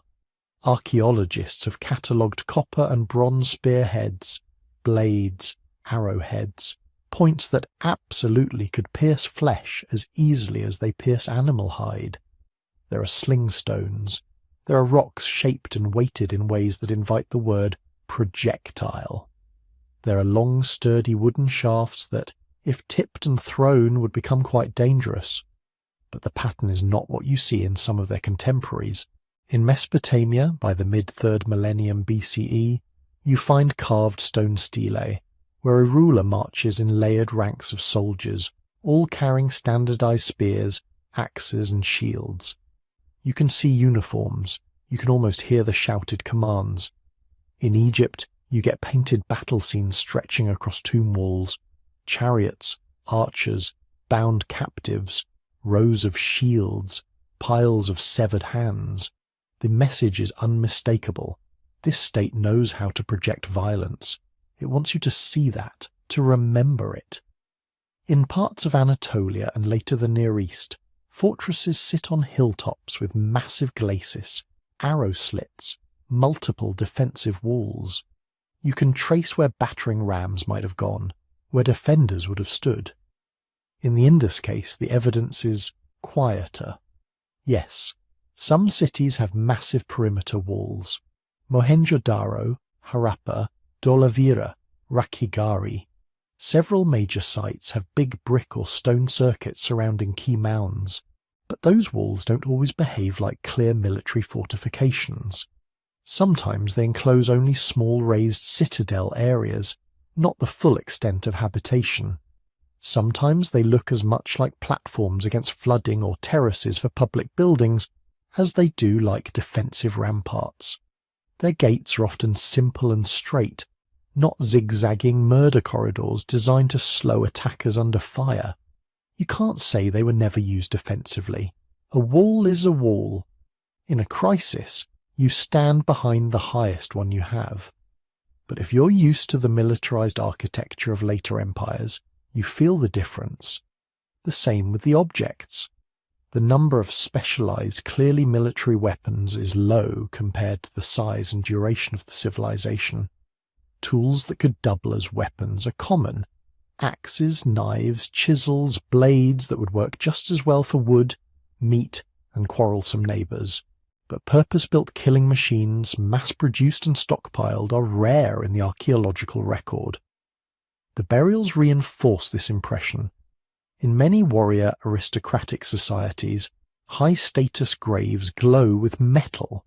Swords laid along the body, daggers at the belt, arrowheads at the feet, shields and armour arranged above. Weapons function as symbols of role and identity, not just practical gear. Indus burials, as far as we can tell, don't do that. Graves often contain pottery, beads, bangles, sometimes small tools, sometimes a seal. They hint at differentiation. Some people go into the ground with more and nicer things than others, but there is no consistent warrior package, no class of obviously military interments with elaborate arms offerings. And then there's the art. On Indus seals, tablets and carved objects you see animals, composite creatures, ritual postures, what might be processions. You see humans standing by trees, humans holding animals, humans in what look like ritualized positions. What you almost never see is combat. There are no clear chariot charges, no kings smiting enemy captives, no line of soldiers with spears, no glorification of battle or victory carved into stone to proclaim for millennia that this ruler defeated that enemy on this date. For a civilization that lasted centuries and spanned an area larger than ancient Egypt and Mesopotamia combined, that is unusual. Now it's tempting to jump from we don't see weapons and war scenes to they must have been peaceful. That picture of a harmonious, non-violent urban civilization humming along in rational order is seductive. It flatters our desire to imagine that complex cities don't have to run on coercion. But the honest answer is more complicated. First, absence in the archaeological record is never the same thing as absence in reality. Weapons can be made of perishable materials: wood clubs, wicker shields, leather armour, bows whose wooden staves and sinew strings rot away in a few centuries. If the metal parts are small and recyclable, they get melted down and turned into something else. If you don't bury people with their weapons as a matter of custom, you instantly lose one of the main ways archaeologists detect specialized arms. Tools stay in the settlement debris, get recycled, move from user to user until they break beyond repair. If you don't carve your victories on stone and hang them in permanent public spaces, if your communication runs more through seals, perishable banners, painted rituals, your wars don't leave the same kind of narrative fossils as an Egyptian relief. Second, even in societies where war is frequent, most sharp things are multifunctional. A bronze spear can be for hunting wild cattle, as well as for raiding a neighbour. A bow can bring down deer or humans. A fortified gate can keep out floodwater, wild animals, thieves and organised armies alike. So when we say the Indus world shows fewer obvious weapons, what we really mean is, compared to some neighbouring civilizations, the Indus archaeological record gives us fewer unambiguous signs of large, organised, state-centred warfare. Mass graves with trauma from blades and arrows, monumental inscriptions bragging about battles, fortified palaces designed like bunkers. Within those constraints, several explanations live side by side. One is that conflict took different forms. Instead of massive pitched battles between standing armies, power struggles might have taken the shape of raids, ambushes, hostage-taking, and economic strangulation. You don't need 10,000 soldiers in matching helmets to enforce a blockade on someone's trade route. You just need to control a key port or river crossing. Status competitions could have been framed more through control of resources, ritual roles, and access to water than through open war. If your leverage over your rivals rests on who gets to divert a canal or whose seals validate shipments, your tools of dominance are administrative and hydraulic rather than purely military. Violence is still there, but embedded in institutions, not always on the battlefield. Another is simply that we're missing parts of the puzzle. The Indus floodplains are dynamic landscapes. Rivers shift. Cities are buried under meters of silt. Archaeology has sampled only a fraction of all the sites that almost certainly once existed. A massacre layer here, an arsenal there, an inscription with some terrible boasting. These might lie under farmlands, modern towns, or unexcavated mounds. We also know that perishable materials played a huge role in Indus life. Wood, textiles, thatch, leather. If shields, armour, and many weapons were made from those, time would erase them almost completely. Stone and metal bias our view. A third explanation is cultural. Perhaps the Indus elites, whoever they were, did not choose to present themselves publicly as warriors. Their symbols of authority seem to cluster around animals, horns, headdresses, seated postures, and control over water and storage. If power is projected more through, I manage the flows of grain and water, then I crush my enemies, your iconography reflects that choice. That doesn't mean they disapproved of violence. It means they did not make martial imagery their primary political language in the surviving media we can see. Put those threads together and you get a cautiously framed claim. The Indus civilization, as far as current evidence shows, did not organize its cities around visible, glorified, large-scale warfare in the way some of its contemporaries did. Weapons existed. Conflict almost certainly existed. But armies, in the sense of permanent, centrally commanded, heavily armed forces whose exploits are carved into stone, are hard to see. And that leads us to a deeper question. If their cities were not ringed with obvious military fortresses, if their elites did not advertise themselves primarily as war leaders, if their decline is not marked by layers of burned destruction and heaps of battle dead, then what actually changed their world? Because we know it did change. By around 1900 BCE, many of those perfectly gridded cities are shrinking, fragmenting, or being abandoned. Long-distance trade fades. Seals and standardized weights become rarer. Regional styles proliferate. If we can't point to a conquering empire marching in with chariots and blades, we have to look elsewhere, to rivers, to climate, to disease, to economics, to the slow and sometimes invisible kind of pressure that can dissolve a civilization from the inside out. To follow that trail, we have to leave the weapons we don't see and turn to forces we can see written into mud, silt, and pollen. Because while armies may or may not have marched through the streets of Mohenjo-Daro, one invader definitely did: the changing sky. If you zoom out from the streets of Mohenjo-Daro and Harappa and look at a climate graph for the region, it doesn't look like an apocalypse. There's no single cliff where everything falls off. Instead, you get a wavy line. Up years, down years, wetter centuries, drier centuries, monsoon pulses that come in strong, then falter, then recover. To a city built on surplus grain and carefully timed planting, that wavy line is everything. The Indus world was, at its core, a monsoon civilization. Every year, sometime between June and September, winds drag moisture-laden air from the ocean up over the subcontinent. Those winds hit heat-baked land, rise, cool, and drop their cargo as rain. That pulse charges rivers, fills tanks and ponds, soaks fields. But the monsoon isn't a machine you can set your watch to. It shifts. Sometimes it arrives late. Sometimes it misses whole regions. Sometimes it parks over one river basin and skips the next. Sometimes it weakens, not just for a season, but for decades at a time. For a small village, that's brutal but simple. If the rains fail repeatedly, you move, pack up what you can carry, follow better grass, find a new patch of land with a slightly different rainfall pattern. For a city of tens of thousands, it's different. You're not just feeding one extended family, you're feeding a whole social machine. Brickmakers, bead cutters, seal engravers, priests or ritual specialists, administrators, carters, sailors, weavers. People whose entire lives depend on someone else's harvest showing up on schedule. In that world, monsoon variability stops being a boring phrase in a climate paper and starts being the difference between stability and slow-motion crisis.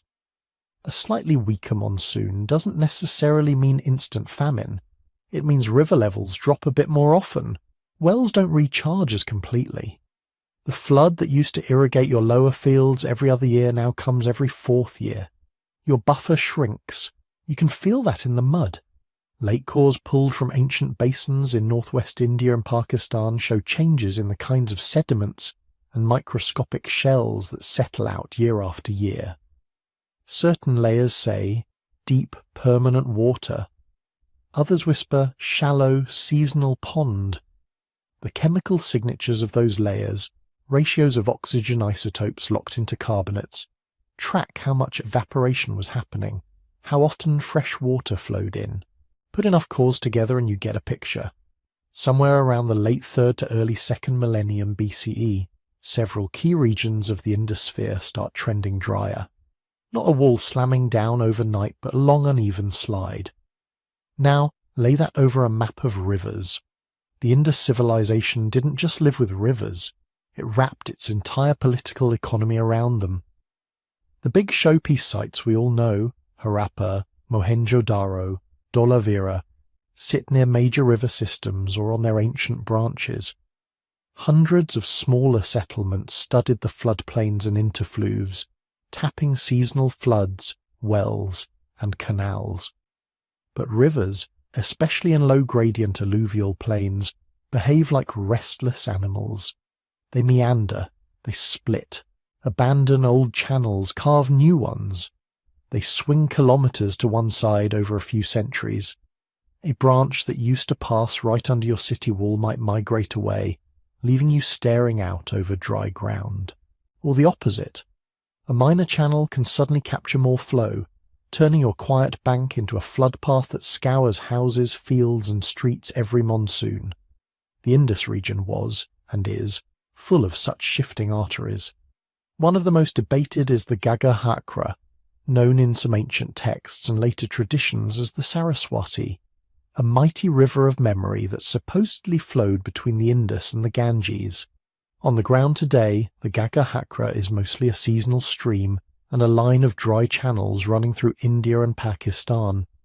But satellite imagery and geological surveys reveal something more dramatic. A wide old riverbed, abandoned and reworked, running roughly parallel to the Indus. Here's where interpretation enters.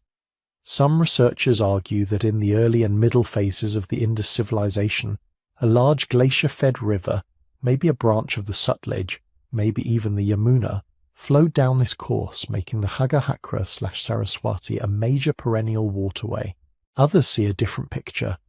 A river fed mostly by monsoon rain, not Himalayan glaciers. Strong during wetter periods, weakening or even breaking into disconnected reaches as the monsoon shifted and groundwater dropped. What is not in dispute is the archaeology. Along this dryish corridor sit dense clusters of Indus settlements, villages, towns, and some substantial urban sites.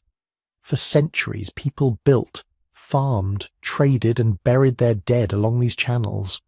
Then, over time, many of those sites were abandoned or shrank, while settlements along the still vigorous Indus trunk and in the eastern fringes shifted and sometimes grew.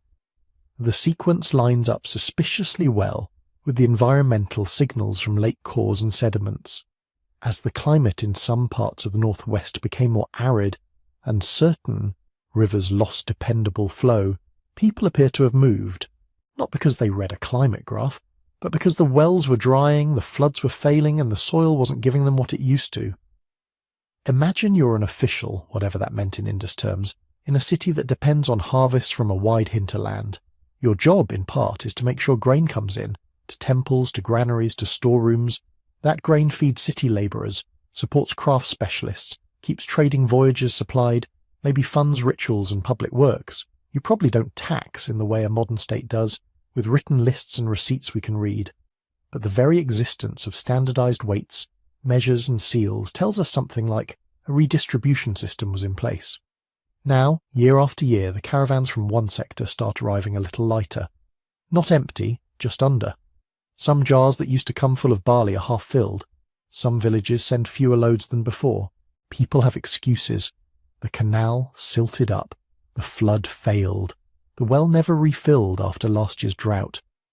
You can flex for a while, dip into reserves, relax demands, shift shipments from better water districts to cover the gaps. But the climate doesn't care about your accounting. If monsoon patterns keep drifting, if that river branch that fed 100 villages has migrated away, if rainfall bands have nudged a bit east or a bit south, then a local shortfall can turn into a structural problem. The places you were depending on as surplus zones simply aren't surplus anymore. This is where rivers and monsoon lines tie into social fabric. When food security frays, so does everything built on top of it.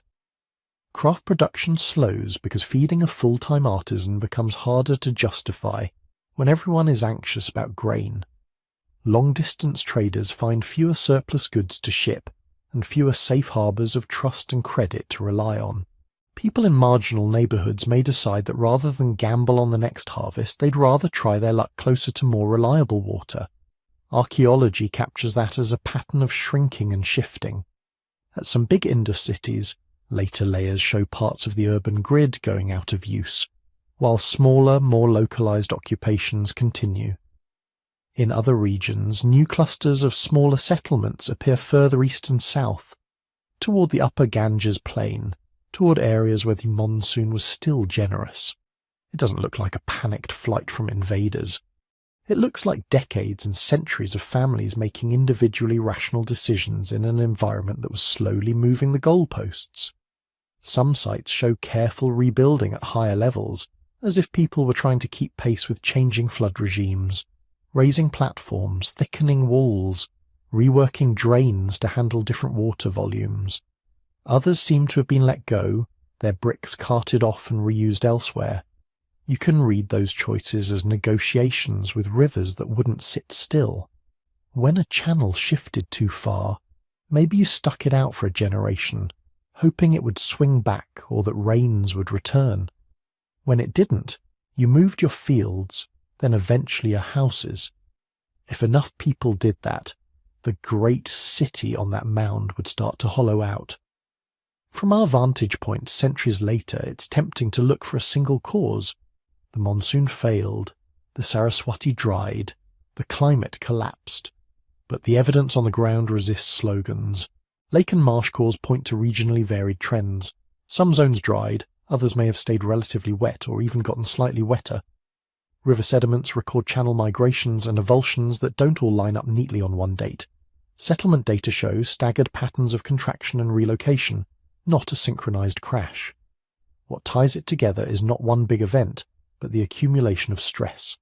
In a civilization so deeply tuned to seasonal water, its bricks, its fields, its weights and measures, its very street plans aimed at taming and channeling flow, even modest but persistent shifts in that flow would ripple through everything. At first, those ripples are invisible in the record. A few bad years, a well dug deeper, a new canal cut. But as they compound, they start tugging at the very systems that made the Indus cities feel so eerily organised. The redistribution of grain, the confidence that standardized measures actually meant something, the ability of central places to promise stability in exchange for loyalty and labour. Under that kind of environmental pressure, conflict doesn't have to show up as armies at the gate. It can show up as arguments over who gets the last reliable canal, whose fields get priority access to a shrinking flood, which community is asked to move so someone else can stay. Those tensions are hard to see directly. They don't fossilize like spearheads. What we can see is the outcome. New sites appearing where water still flows well, old ones winding down where rivers have wandered off, or rains no longer feed them reliably. And once you realise that the foundations of the Indus cities were being undermined not by battering rams but by shifting rain belts and restless rivers, another vulnerability comes into focus. Because tightly packed, carefully drained cities are not just sensitive to changes in water supply, they are also exquisitely sensitive to what happens when that water, once so carefully managed, stops being perfectly clean. Pack tens of thousands of people into a gridded brick maze, run water through every neighbourhood, and you don't just build convenience, you build an ecosystem. We tend to look at Mohenjo-Daro's drains and wells and bathing platforms as evidence of good hygiene, almost proto-modern sanitation. In some ways, they were. Compared to many later cities, the Indus centres look almost obsessively clean. But cleanliness is not the same thing as immunity. Any dense city, even one with well-planned drains, is a paradise for microbes. Respiratory infections move faster when households are elbow to elbow. Intestinal diseases spread more efficiently when everyone draws water from shared wells, uses similar toilets, and walks the same streets. Parasites thrive when human waste is concentrated and when domestic animals live right next to human sleeping spaces. The Indus people did a lot to manage that. They separated many houses from the main streets with small front courtyards. They tucked latrines into rear corners and directed waste into covered channels.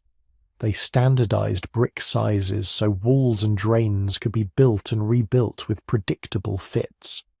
What they could not do was sterilize an entire city. Even the best engineered system has limits, and those limits start showing up in the quiet language of bones and teeth. Bioarchaeology in the Indus world is tricky. Preservation is uneven. Some famous mounds have produced very few well-documented burials. Others were excavated long ago with methods that wouldn't pass muster today. The sample we have is a sliver, but that sliver still whispers. On some skeletons from urban sites, you see lines and pits in the bones that never quite went away after childhood. Subtle thickening at the ends of long bones, porous patches on the skull, grooves on the inside of eye sockets. Taken together, those suggest episodes of stress, bouts of malnutrition, repeated infections, or both, interrupting normal growth.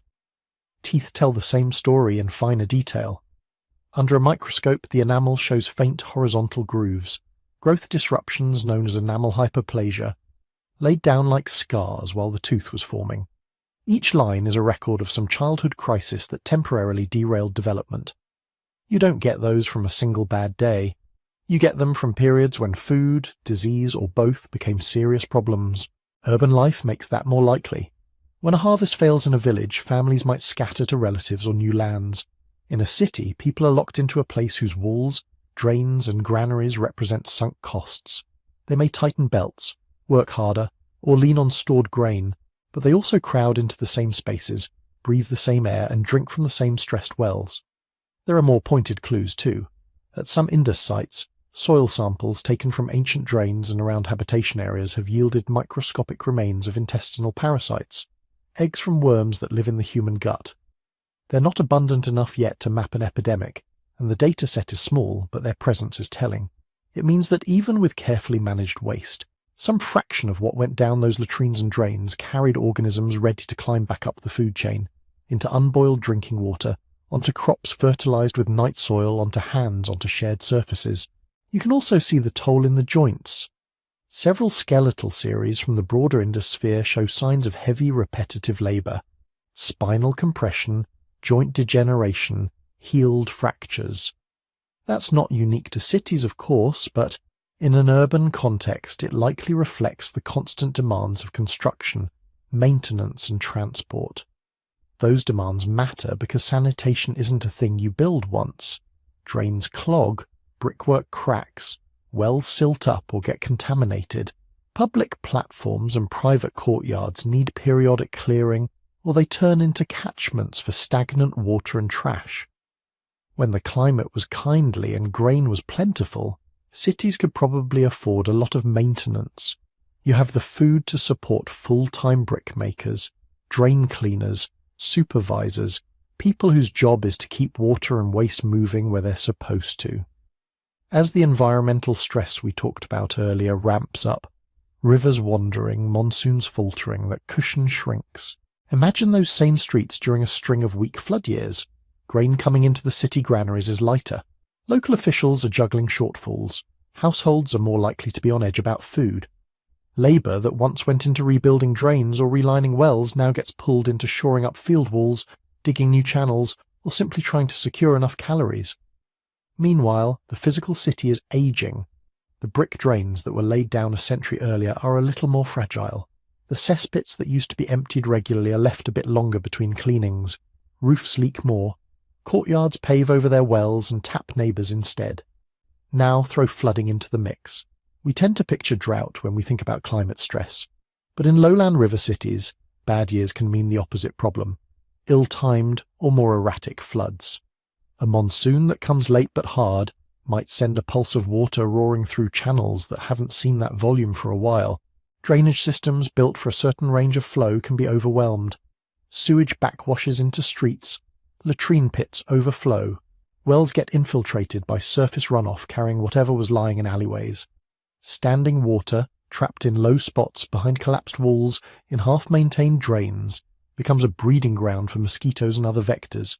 It also becomes a mixing bowl for whatever microbes are hanging around, from human waste, animal pens, decaying organic trash.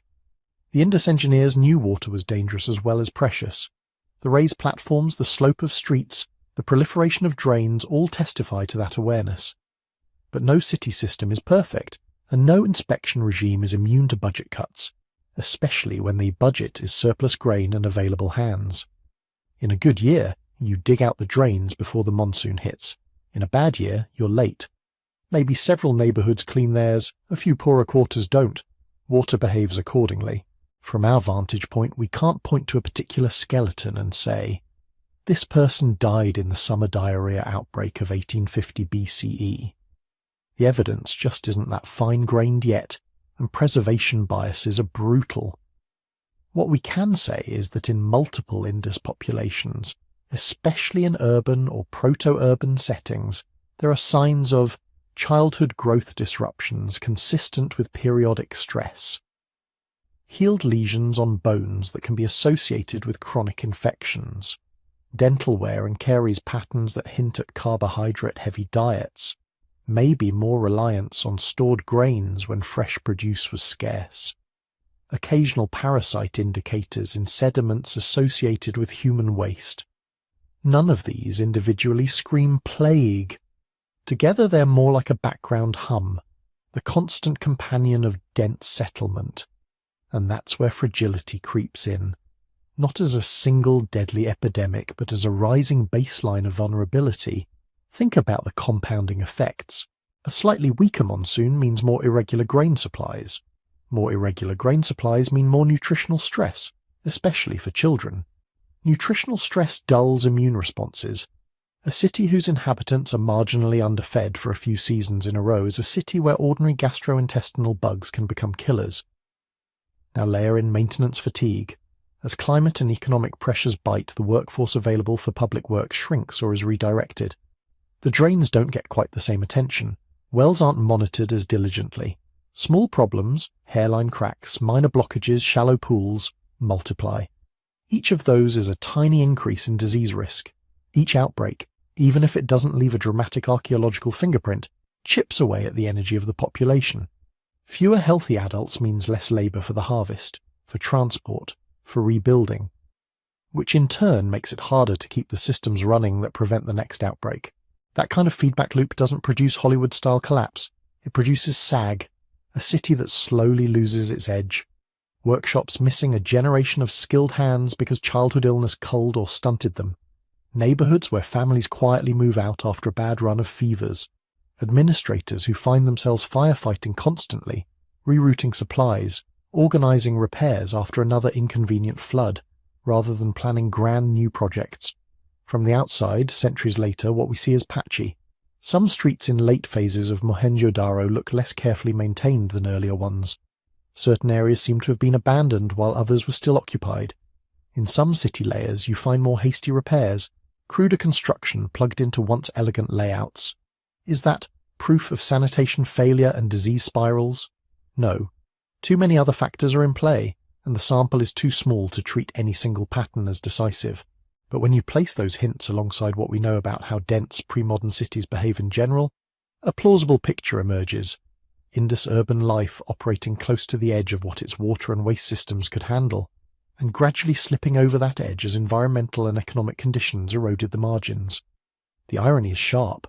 The very things that made these cities feel so advanced, the standardized bricks, the aligned streets, the carefully channeled water, also meant they were highly tuned systems. Highly tuned systems perform beautifully within their design envelope. They also tend to fail not with a single snap, but with a series of small, compounding misalignments.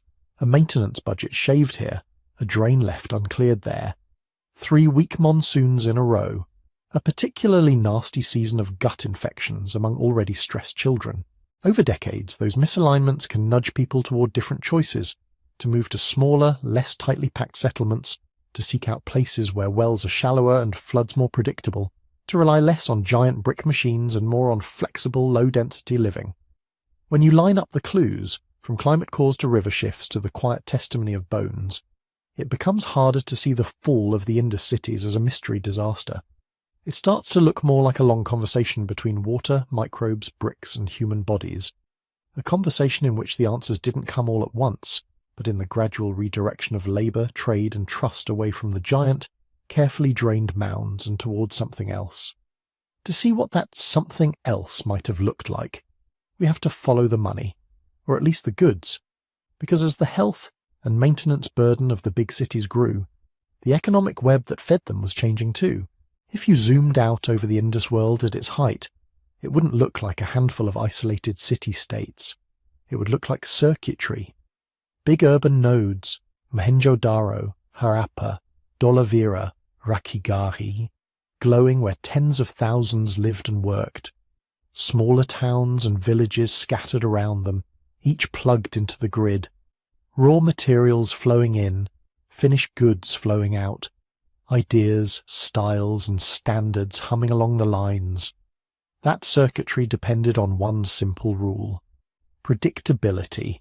Not perfection, not abundance every year, just enough regularity that a potter in one town could count on getting the same fine clay from the same area most seasons, that a brickmaker could assume the usual fuel would arrive from the countryside, that a weaver could expect metal tools from some workshop hundreds of kilometres away, and that the workshop could expect copper ore from an even more distant mine. Urban life is specialization held together by trust in the future. If you make beads for a living, you're not growing all your own grain, cutting all your own firewood, or digging your own copper. You're trusting that other people in other places will keep doing their part. So what happens when that trust starts to fray? Archaeologists can't watch the moment a caravan fails to arrive or a contract goes bad. But we can see the fingerprints of disruption in the things people left behind. One of the clearest is in the materials themselves. In earlier urban phases, Indus crafts looked like the output of a finely tuned system. Steer-tight beads, those little white or grey soapstone cylinders, are carefully drilled and fired into a hard, almost glassy state. The lengths and diameters are so consistent that some sets practically function as measurement units. Standardized weights show up across widely separated sites, following the same underlying ratio system. Seals carved from specific stones with a familiar repertoire of animal motifs and symbol clusters pop up from the coast to the foothills. Even the bricks we talked about earlier fit a consistent proportion rule, the famous 1 to 2 to 4 ratio. That level of standardization doesn't happen by accident. It's the mark of stable training traditions, shared specifications, and reliable supply chains. Later on, the tune changes. In several regions, the bricks drift away from that 1 to 2 to 4 ideal. You start seeing blocks with different proportions or mixed sizes on the same site. Some weights deviate from earlier norms. The once-tight metrology system loosens. Bead production shifts too. The most technically demanding types, like the long, slender carnelian beads that required multiple heating and drilling stages, become rarer in some late contexts. Simpler forms, or beads made from easier-to-work stones, show up instead. You can read that in a few different ways. Maybe the old masters died with fewer apprentices. Maybe communities no longer had the spare grain to support full-time specialists.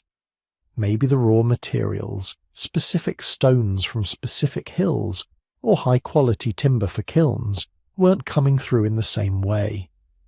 Whatever the mix of causes, the pattern is consistent with strain in the network. Think about shell. Early on, Indus artisans were importing marine shells from the Macklin coast and Gujarat, hundreds of kilometres away, and turning them into beautifully standardized bangles and inlays.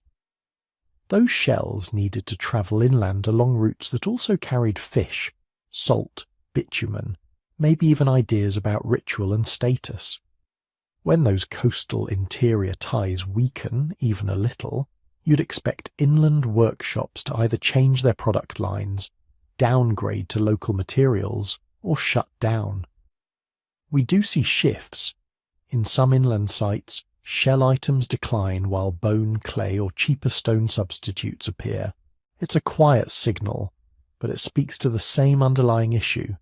The machine isn't getting all the parts it used to, and that's where the dependence of cities on predictable flows becomes brutal. An Indus city isn't just bricks and drains. It's a constant choreography of movement. Grain coming in from fields and villages to feed non-farm labour. Firewood and dung fuels coming into power kilns, hearths, metal-working furnaces. Raw stone and ore coming in to feed bead makers, smiths, and seal carvers. Finished goods going out to pay farmers, to trade with distant regions, to sustain the prestige of whoever is orchestrating all this. Remove or destabilise any major stream in that choreography, and the whole rhythm changes. If grain deliveries become erratic because monsoons are fickle or river channels have shifted, something the climate and geomorphology evidence strongly suggests for the late Indus period, urban households feel it first. The ability to support full-time specialists shrinks. People hedge their bets. Artisans spend more time in fields. Fields get less skilled attention. Overall yields wobble further. If fuel supplies thin out, brick kilns are harder to keep going. That's not just an inconvenience. It means every repair costs more in labour and risk. Why rebuild that collapsed wall with fired bricks when you can patch with mud and scrap? Why maintain those huge platforms when a smaller, cheaper one will do for a reduced population? You see the logic of triage start to creep into the archaeological record. Recycling of older bricks, more ad hoc constructions, pockets of careful planning surrounded by more casual building. Metal is an even sharper indicator. Copper and bronze in the Indus world likely flowed in through long-distance routes from places like Rajasthan, Baluchistan, and maybe further afield. When those lines blur, because of political changes in the highlands, local resource depletion, or shifting trade priorities, urban metalworking has to adapt. We see less uniformity in certain tool types, increased use of local ores where identifiable, and perhaps more repair and reuse of old metal. Again, not a smoking gun, but a consistent drift from highly integrated craft economies toward more patchwork, regional patterns. At the same time, something else is happening in the landscape. The map of settlement itself is changing. Late in the Indus sequence, large urban centres show signs of contraction. Some neighbourhoods abandoned, others repurposed, streets partially built over. Yet out in the countryside, smaller sites proliferate. New villages, small towns, regional centres pop up in areas that had been lightly used or differently organised before. Styles fragment with them. Pottery that once followed a widely shared repertoire of shapes and decorations starts to diverge. In one region, you get certain painted motifs. In another, you see different shapes or surface treatments. Some emblematic Indus items, like standardized stamp seals, become rarer in many of these smaller settlements, replaced by more local tokens, tablets, or nothing at all. To many researchers, this looks like decentralization, not a civilization smashed overnight, but a system slowly reconfiguring itself away from giant hyper-connected cities and toward more modest, regionally distinct communities. From inside that process, it might not have felt like collapse at all. Imagine you're a farmer on the edge of one of these cities. For generations, your grain has flowed along a familiar path, to local storehouses, to urban granaries, to pay for beads, tools, and the intangible benefits of being linked to the big city. Now the floods are erratic. A few bad health years have cut into your household's labour. Officials from the city still want their share, but the goods coming back feel thinner. The drains in your quarter are less well maintained. Rumours spread of better, fresher lands a little further from the river's unpredictable course. At some point the calculus tips. Why keep tying yourself to a city that can no longer reliably buffer you against bad years? Why not move with your kin group to that higher ground, that new canal cut, that emerging village where you can build in a less rigid pattern, closer to your own wells and fields? From the perspective of urban archaeologists a few thousand years later, that looks like abandonment. From your perspective, it might look like prudence. The same goes for craftspeople. If orders from big urban workshops dry up, but smaller regional markets open, you adjust. You shift from making standardized, export-oriented objects to catering to local tastes. Your forms become more idiosyncratic. Your use of materials reflects what's actually reachable over a few days' walk, not what some distant caravan used to bring. Over time, those millions of small decisions, by farmers, potters, bead makers, herders, local leaders, add up to a new map of connections. Less long-distance integration, more local loops, fewer goods moving from one end of the Indus world to the other, more staying within a single valley or sub-region. The old network doesn't explode, it unravels, knot by knot, strand by strand. That's why so many scholars today lean away from sudden catastrophe stories for the Indus decline and toward models of social and economic reorganization. Yes, climate stress and river shifts played major roles. Yes, disease and maintenance fatigue in the big cities likely amplified the strain. But the archaeological signals, changing craft traditions, drifting standards, proliferating small sites, regional stylistic divergence, fit a long, uneven transition better than a single apocalyptic moment. A highly centralized, tightly standardized urban system is incredibly powerful when conditions are right. It can coordinate resources, smooth over local shortages, and support dazzling levels of specialization. When the flows it depends on become less predictable, grain, fuel, labor, raw goods, that same tightness becomes a liability. Flexibility moves elsewhere, into smaller communities, more diverse local economies, different ways of organizing work and exchange. From our distance, we call that decline. From theirs, it may have felt like the world they knew, quietly rewiring itself, one trade route and one household decision at a time. And once those wires are rearranged, once people, skills and loyalties have rooted into new places, the great brick machines on the old mounds start to look less like the beating heart of a civilization, and more like oversized shells no one quite needs anymore. So where did the people inside those shells go? How did their ways of life mutate, carry on, or dissolve into what came next? To answer that, we have to follow them out of the cities altogether. If you follow them out, the trail doesn't end in a smoking crater. It thins, bends, and shows up again in places that don't look civilized enough to have once been part of one of the great urban experiments in human history. And this is where we have to be careful with the word everyone loves to use, vanished. Civilizations almost never do that. They don't evaporate like mist. They molt. Big, visible, easily labelable things. The huge brick platforms, the gridded streets, the standardized seals shed away. Underneath, the people, their languages, their habits, their favourite ways of cooking grain or braiding hair or arranging hearths. Those usually keep going, sometimes for centuries.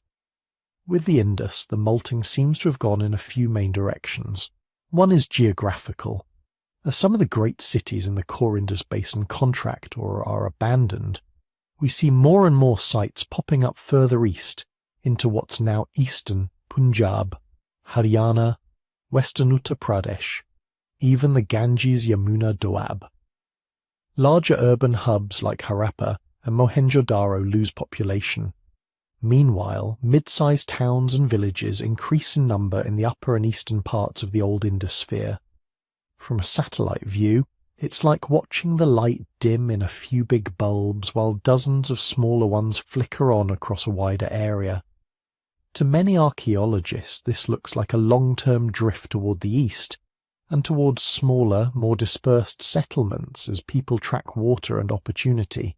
Part of that is probably climate and rivers. As the monsoon weakened and some river systems in the western Indus zone became more erratic or shifted course, land that used to be prime alluvial real estate became either too risky or outright uninhabitable for the kind of dense, organised urbanism the Indus had perfected. Further east, some regions may have offered more consistent rainfall, more reliable groundwater, or new floodplains worth the gamble. You don't need a catastrophic invasion or a sweeping plague to explain why generations of farmers and herders decide to move a little upstream, or over the next divide, or closer to a new perennial channel.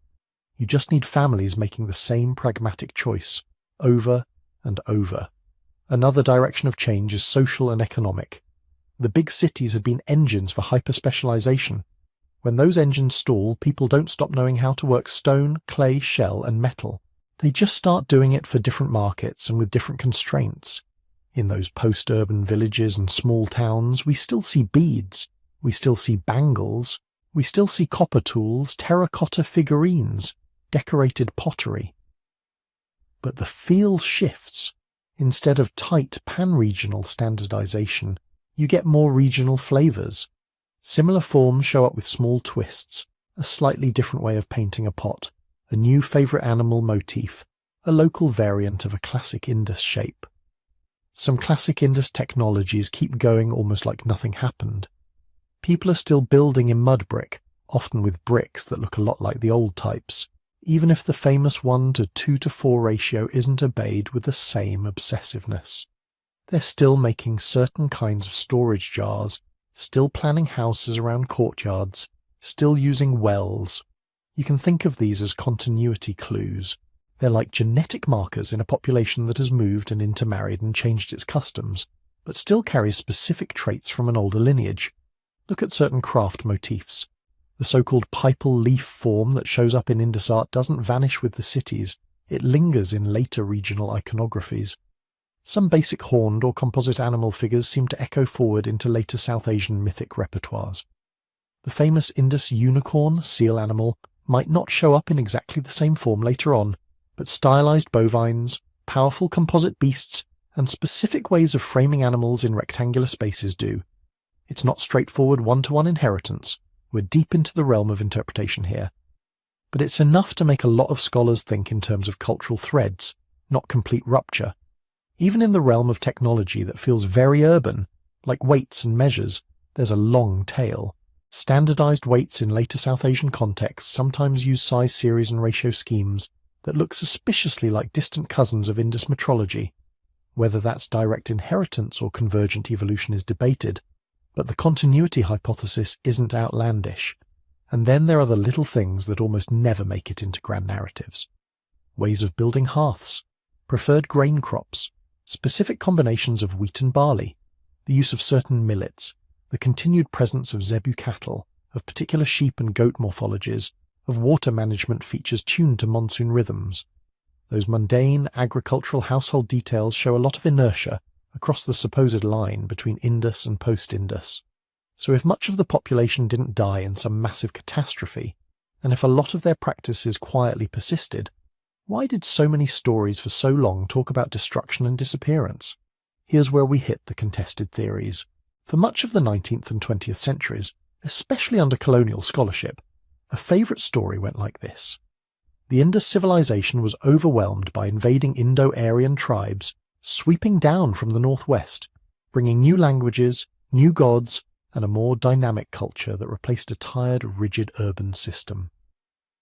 The evidence for that dramatic replacement? Initially, not much. A few skeletons in tricky archaeological contexts were overinterpreted as massacre victims. Later Vedic texts, composed centuries after the Indus urban phase, were read as more or less literal historical accounts of violent conquest. The fact that the Indus script wasn't yet deciphered made it easy to project external narratives onto their silence. As excavation techniques improved and radiocarbon dating came online, that clean conquest story started to fray. The timing didn't line up neatly. The decline of major Indus urban centres appears to stretch over several centuries, and seems underway before we see clear archaeological signatures associated with later Indo-Aryan material cultures. Many of the small late Indus sites don't show burn layers, mass graves, or widespread destruction horizons. They look more like they were lived in, modified, and sometimes gently abandoned, not wiped out. In recent decades, most specialists have moved toward models where the arrival and spread of Indo-Aryan speaking groups is real but gradual, overlapping with local populations with plenty of interaction, borrowing and mixture rather than simple replacement. Language shifts can happen without genocide. Elite groups can impose new ritual systems over older settlement bases. Old city mounds can become sacred places in new cosmologies.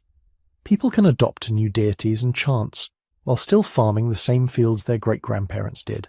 So instead of a single invasion event explaining everything, researchers now tend to see a whole stack of processes: climate variability, river reorganization, internal economic stresses, disease landscapes in dense cities, gradual migrations within South Asia, and later waves of incoming groups from the northwest and elsewhere.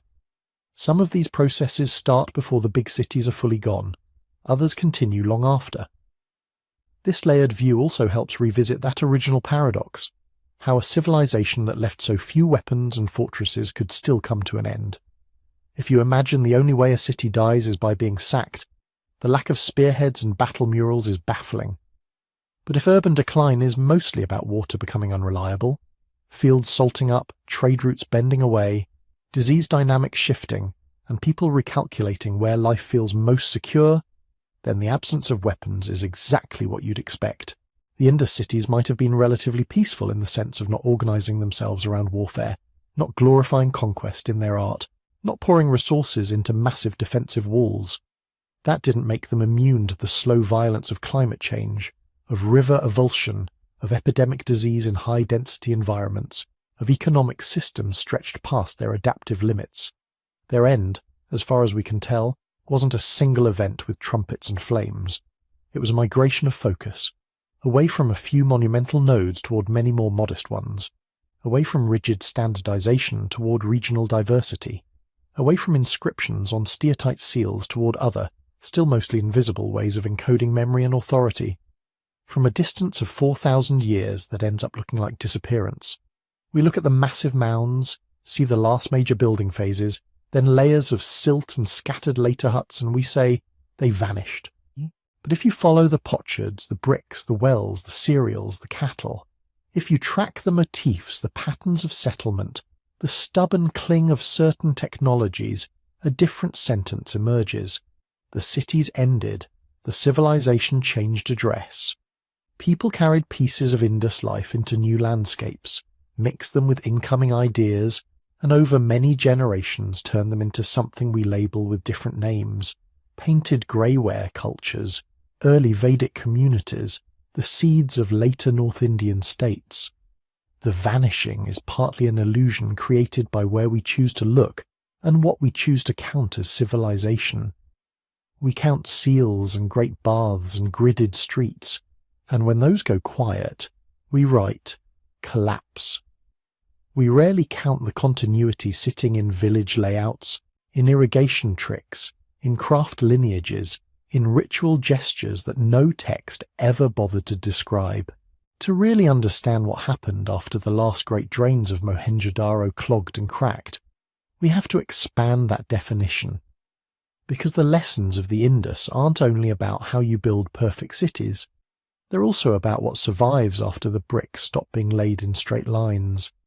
So what do we actually walk away with from these perfect cities, besides a sense of frustration that they won't answer us directly? Start with what we can see most clearly. The layout alone is a manifesto. Repeatedly, across hundreds of kilometres, you get settlements where somebody has thought very hard about how space should work.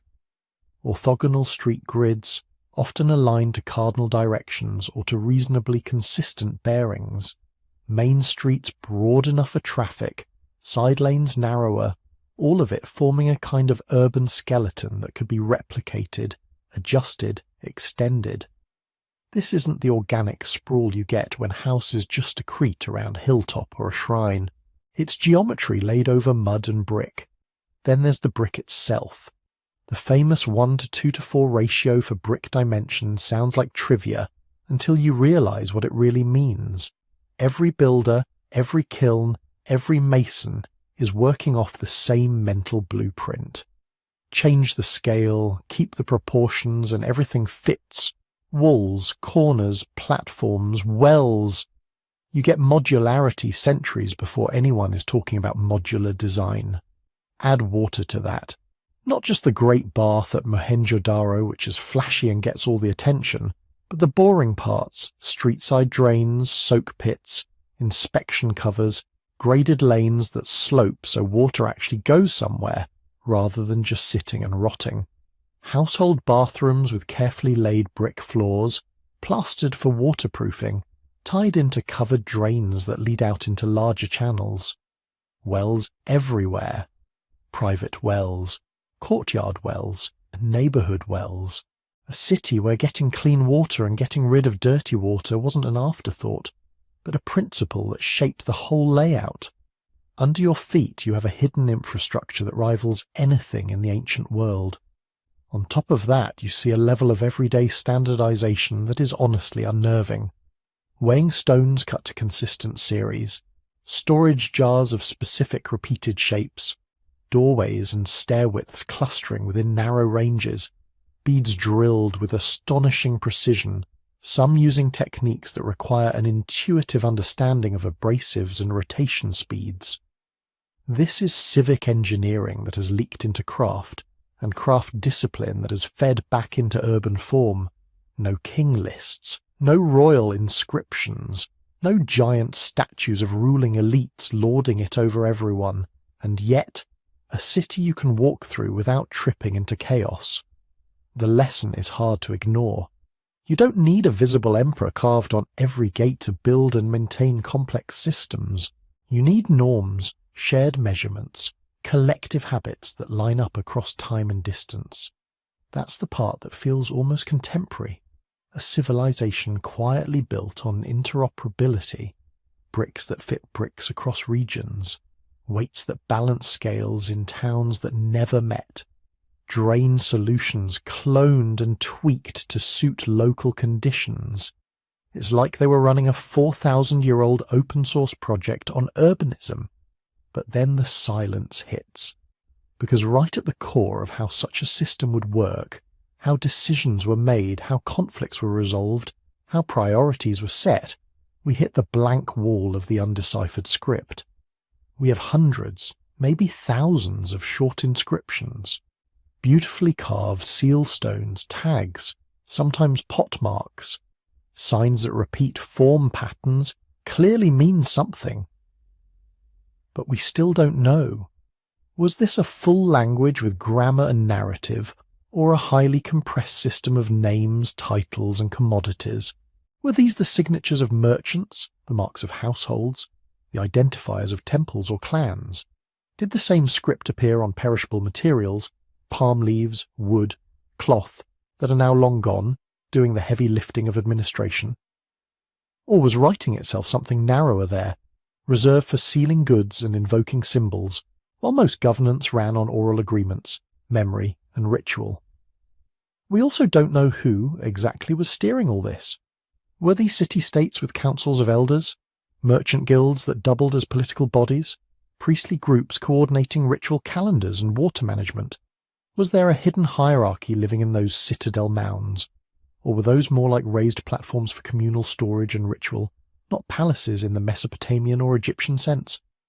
We can infer complexity from the results: coordinated brick production, zoning that separates certain industries from housing, large granary-like halls, standardized weights. Those things don't appear and stay stable over centuries by accident. But absence of monumental propaganda means we have almost no direct window into institutions, no laws carved in stone, no victory narratives, no tax edicts, no oaths of office. For a system that handled so much, its inner workings leave almost nothing for us to quote. And then there's the part where it all slowly comes apart. We can line up some of the players on that stage. Climate records suggesting monsoon weakening and increased variability. Geomorphological studies tracing river channels that shifted, shrank, or dried, especially in the Gaga Hakra region, often associated with a lost mighty river. Archaeological layers showing gradual changes in diet, perhaps more millets, different mixes of crops, as water regimes altered.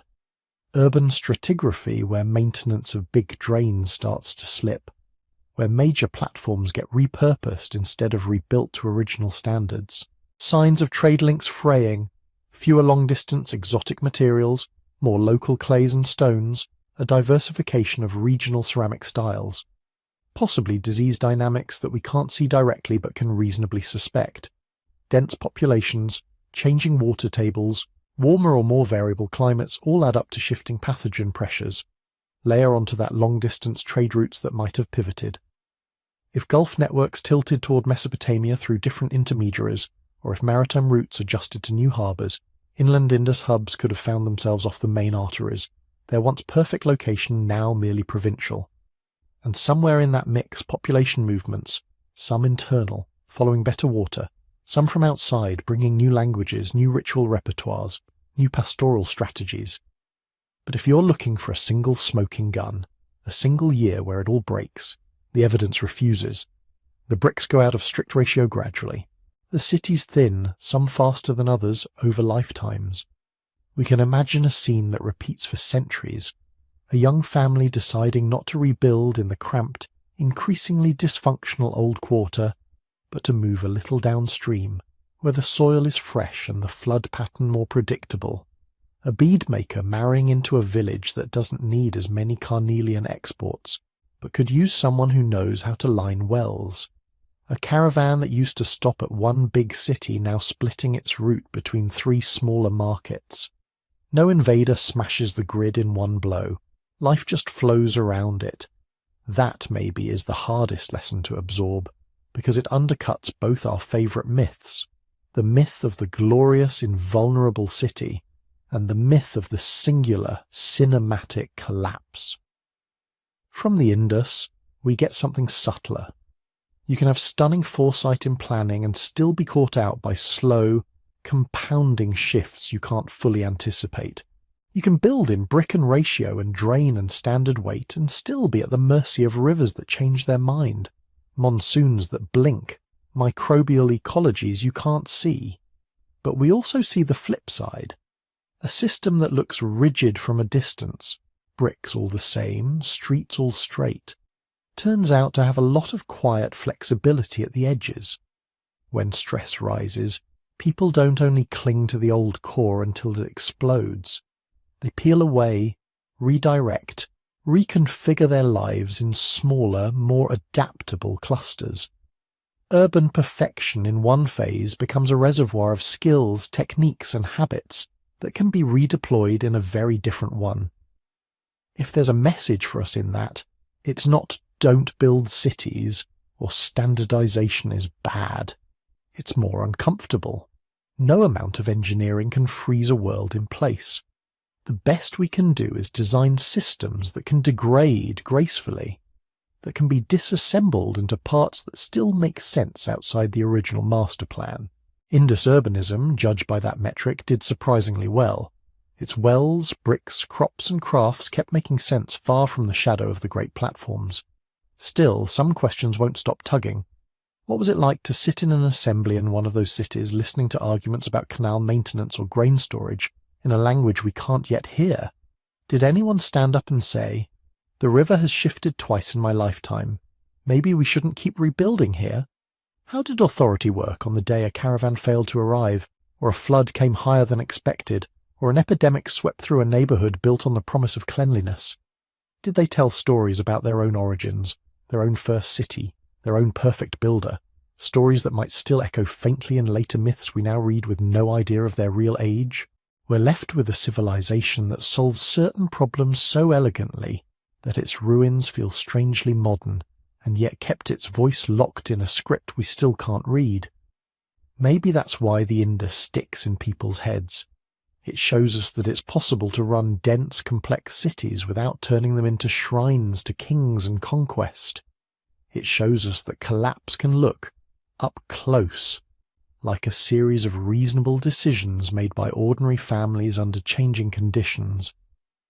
And it forces us to ask, very quietly, which parts of our own world are we over-trusting because they look so well planned? Which of our grids and systems feel permanent, but are really just temporarily well aligned with a climate, a trade pattern, a disease environment? If an archaeologist 4,000 years from now dug through our layers, what would they see as our perfect city moment? And what would they misread as a sudden vanishing that was really a long, messy molting? So I'm curious what you see in the Indus story. Do you think we're missing a big piece? A political revolution? A pandemic? A technological shift we haven't yet found? Or does the slow, multi-cause unraveling make more sense to you? If you've got a theory about how these cities worked, why they changed, or what their quiet engineering says about us, drop it in the comments. Because until we can finally read their script, we're all, in a way, co-writing the story of a civilization that built near-perfect cities and then walked away. So let's leave them there for a moment. Not in the instant of collapse, not at some imaginary last council meeting where everyone sighs and blows out the lamps, but in the long twilight that cities rarely get credit for. The grid is still under your feet, streets still meet at right angles, drains still hug their edges, some clogged, some still catching runoff when it rains. Wells still descend into cool darkness, their brick rings spiralling down like a calm engineered thought. Workshops have quieted, but a few kilns probably limped along long after the peak. A bead gets dropped in a lane, rolls into a crack, waits 3,500 years to be seen again. And the seals, those little carved stones and faience tablets, animals in strange compact poses, lines of signs that look like they're just on the verge of saying something you can almost understand. Their owners are gone. The goods they certified have rotted. The contracts, if that's what they were, have all expired. But the seals themselves sit in the dust and the fill and the collapsed rooms, still crisp, still sealed off from us by that unbroken code. In the end, that might be the most fitting image for the Indus. A civilization that built cities so meticulously that the ghost of the plan outlived the reasons for building it, and left behind its own passwords without leaving anyone to tell us how to log in. The drains keep their shape longer than the stories about why cleanliness mattered so much. The bricks keep their ratio long after the last inspector stopped checking.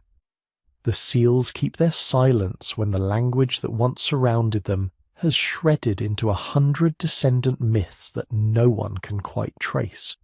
And we, thousands of years later, walk through those remains in our heads. We picture their markets, their arguments, their flood seasons, their evening conversations on flat rooftops. We imagine the moment when someone brushed dust off a newly fired brick, checked its proportions with a practiced eye, and nodded. There's something strangely comforting in the idea that careful work can outlast its makers. There's something unsettling in knowing that meaning doesn't always travel with the things that survive.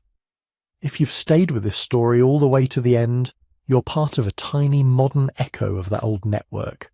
Scattered people connected by shared curiosity instead of caravan routes. So if you found yourself thinking about your own city, or about how we build and unbuild our worlds, take a second to tap like, subscribe to the channel, and leave a comment. Not just any comment. Tell me where you're listening from and what time it is there right now. Is it late at night in a quiet apartment, early morning on a commute, midnight with the lights off and your phone glowing like a tiny hearth? I love seeing that map of when and where these old stories land.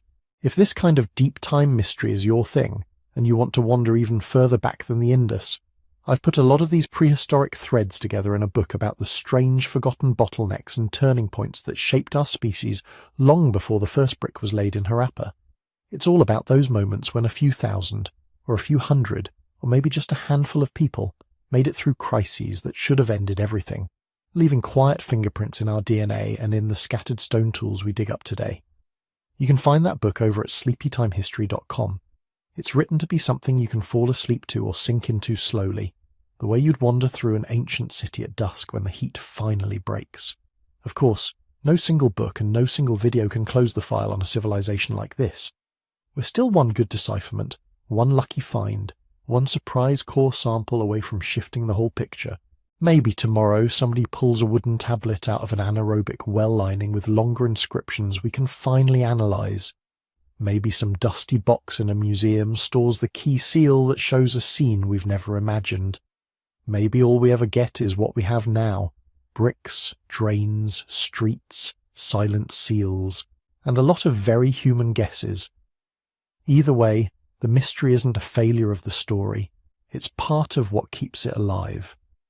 There will always be another layer to peel back, another connection to make between climate and craft, between genes and cities, between the way our ancestors adapted and the ways we're struggling to adapt now.